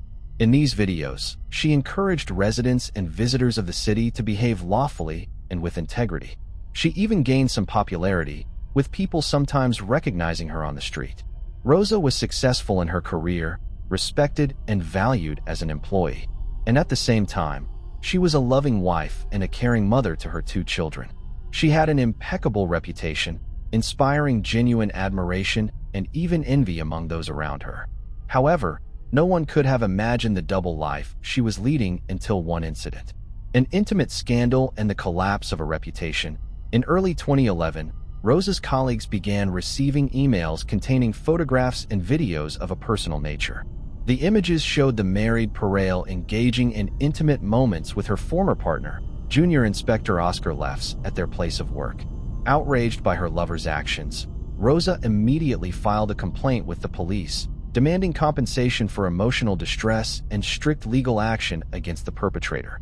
However, it proved impossible to establish that Oscar was indeed the one who sent out the photos and videos, though Rosa had no doubts about it, and he avoided any repercussions.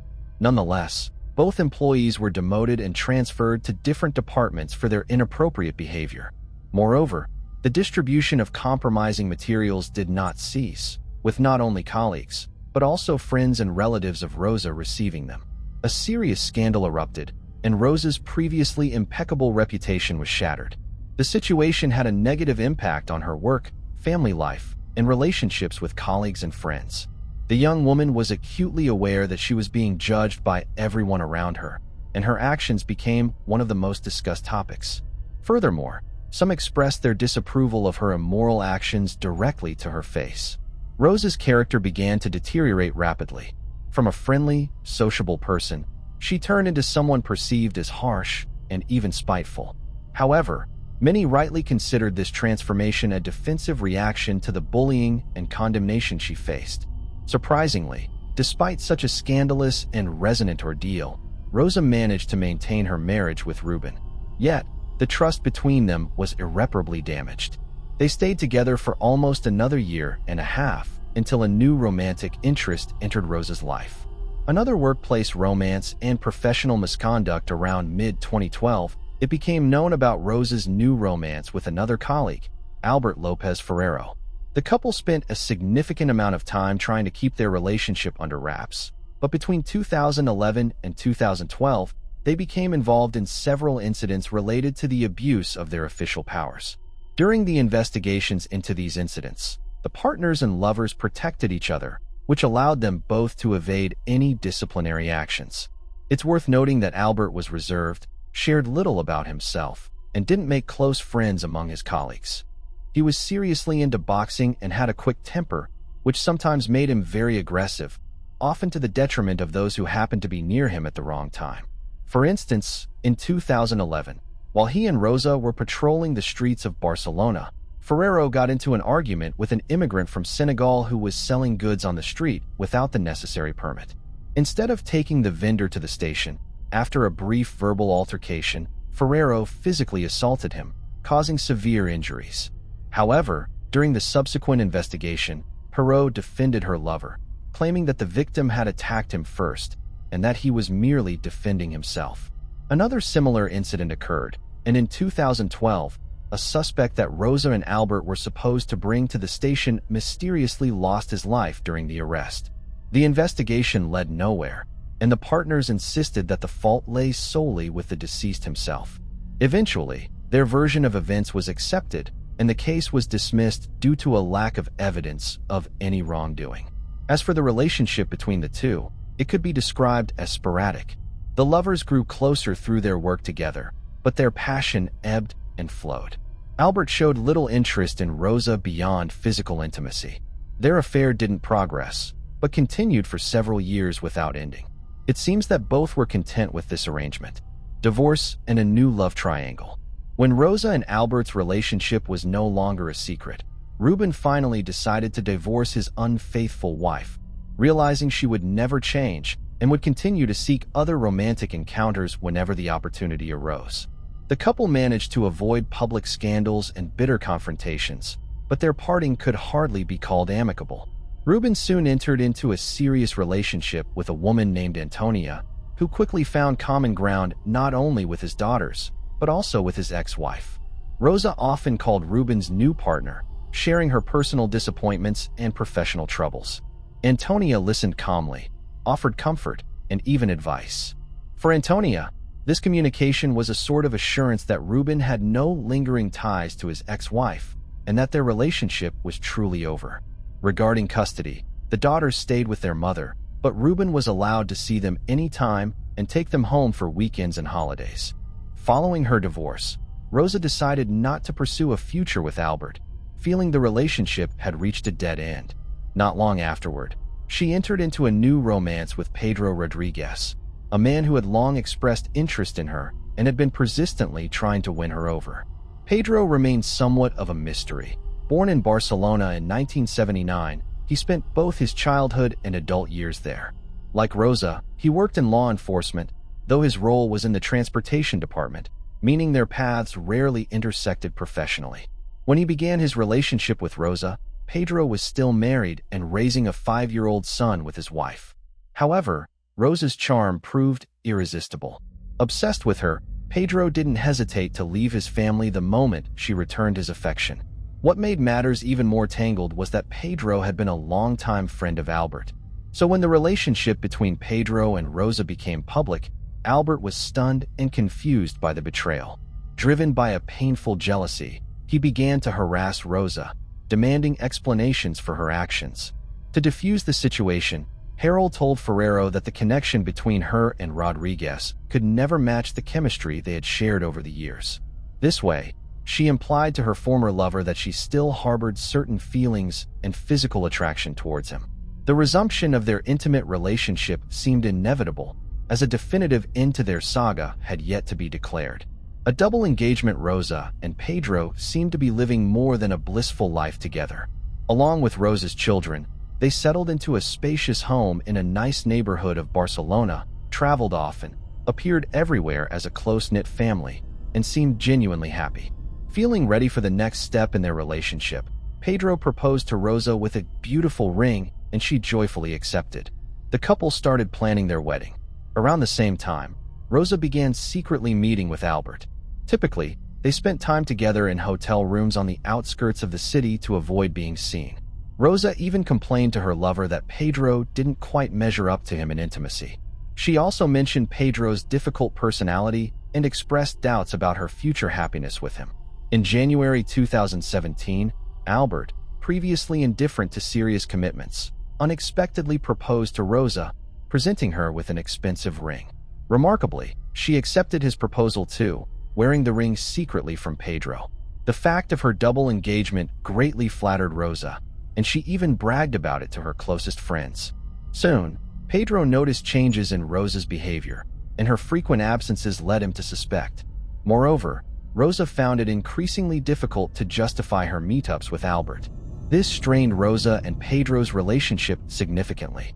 They argued often, and Rosa's increasingly aggressive and unpredictable behavior alarmed Pedro, making him fear for his safety. Eventually, Albert disclosed his affair with Rosa to his former friend, sparking yet another scandal. Rosa admitted to the betrayal, but assured Pedro it was a one-time incident, driven by threats and pressure from Albert. Pedro pretended to believe her, not wanting to end their engagement, still hoping for a future of happiness together. However, from that point on, he began to monitor her every move, or at least that's what she told everyone. Pedro's fate-sealed Rosa claimed that her fiancé's jealousy was unbearable. He scrutinized her phone calls, monitored her social media interactions, and restricted her from spending time with friends. This behavior infuriated her, and any affection she once had for Pedro had vanished. Instead of confronting him or ending the engagement, Rosa devised a drastic plan to eliminate her troublesome fiancé. She decided to end his life, with Albert playing a pivotal role in this scheme, ready to be the fall guy if anything went awry. In mid-April 2017, Rosa confided her plans to her lover. She outlined that Pedro needed to be removed in such a manner that Ruben would appear to be the primary suspect.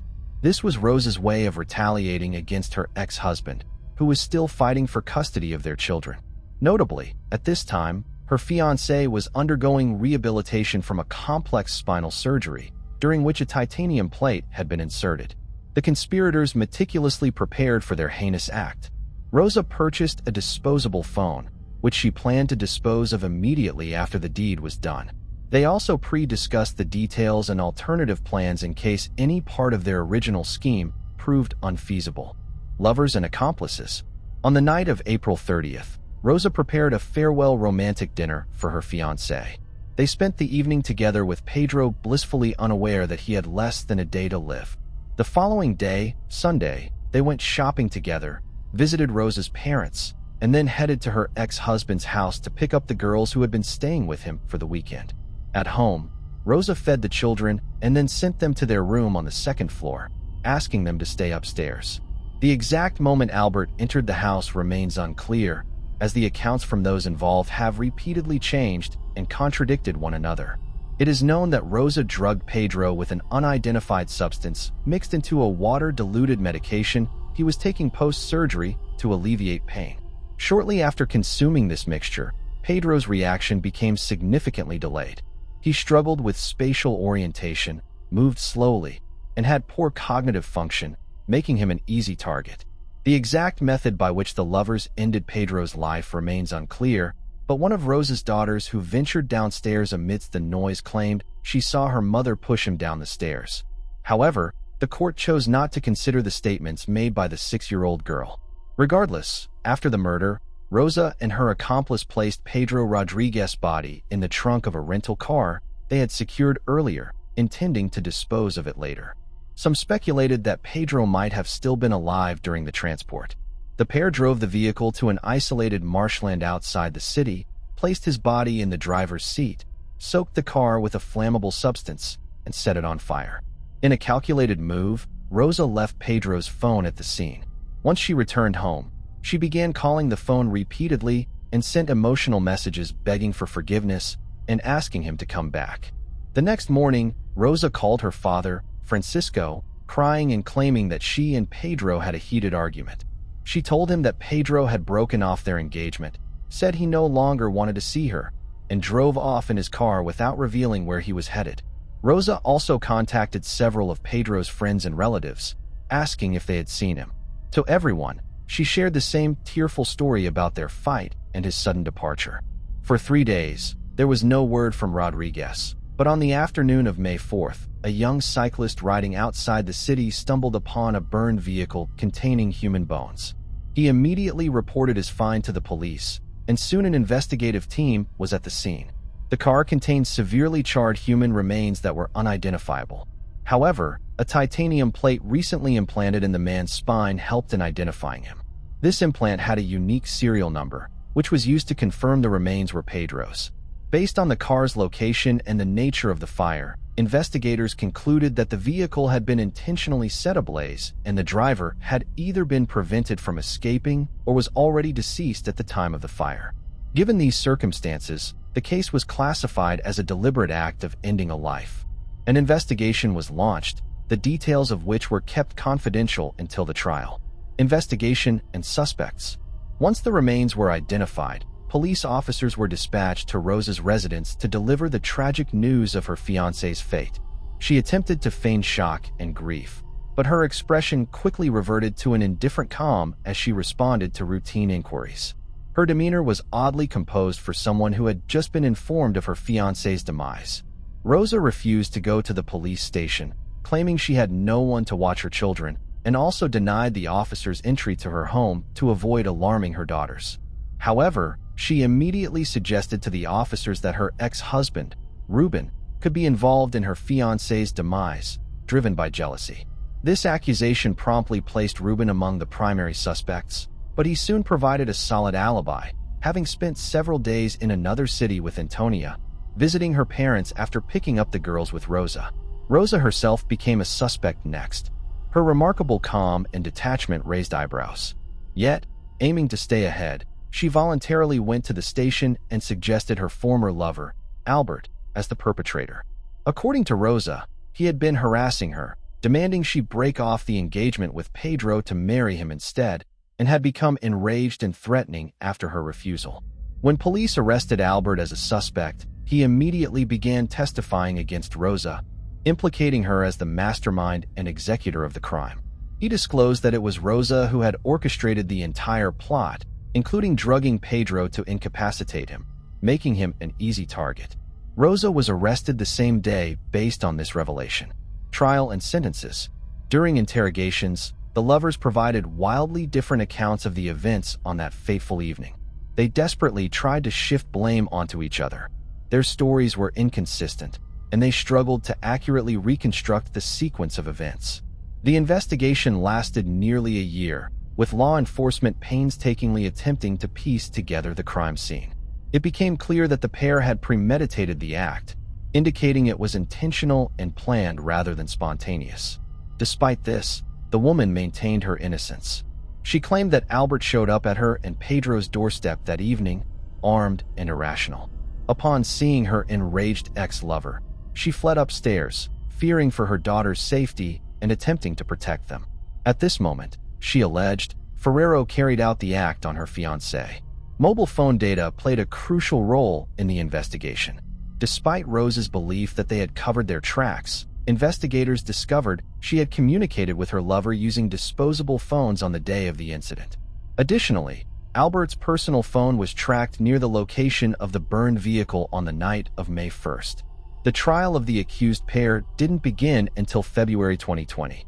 Despite the woman's attempts to portray herself as a victim, Ferrero's attorney argued that his client only assisted her in disposing of the body, suggesting she was the mastermind behind the entire operation.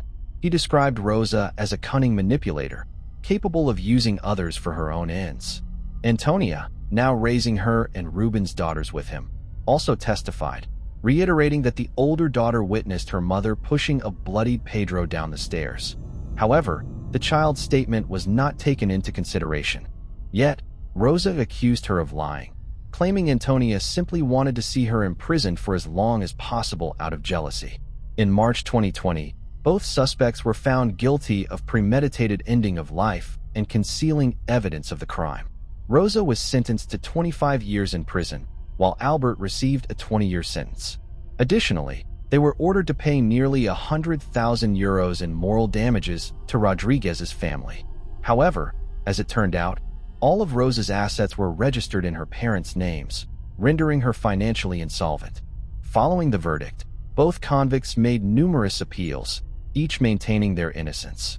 However, the Supreme Court of Catalonia rejected these appeals, leaving the sentences unchanged. The aftermath for those involved: Rosa's parents, despite the guilty verdict, never believed their daughter was capable of committing such a heinous act. Now the children's biological father, Ruben Carbo, officially serves as their guardian. He raises the daughters from his previous marriage alongside his wife Antonia, with whom he also has a son. Notably, Ruben has always allowed the girls to maintain contact with their maternal grandparents.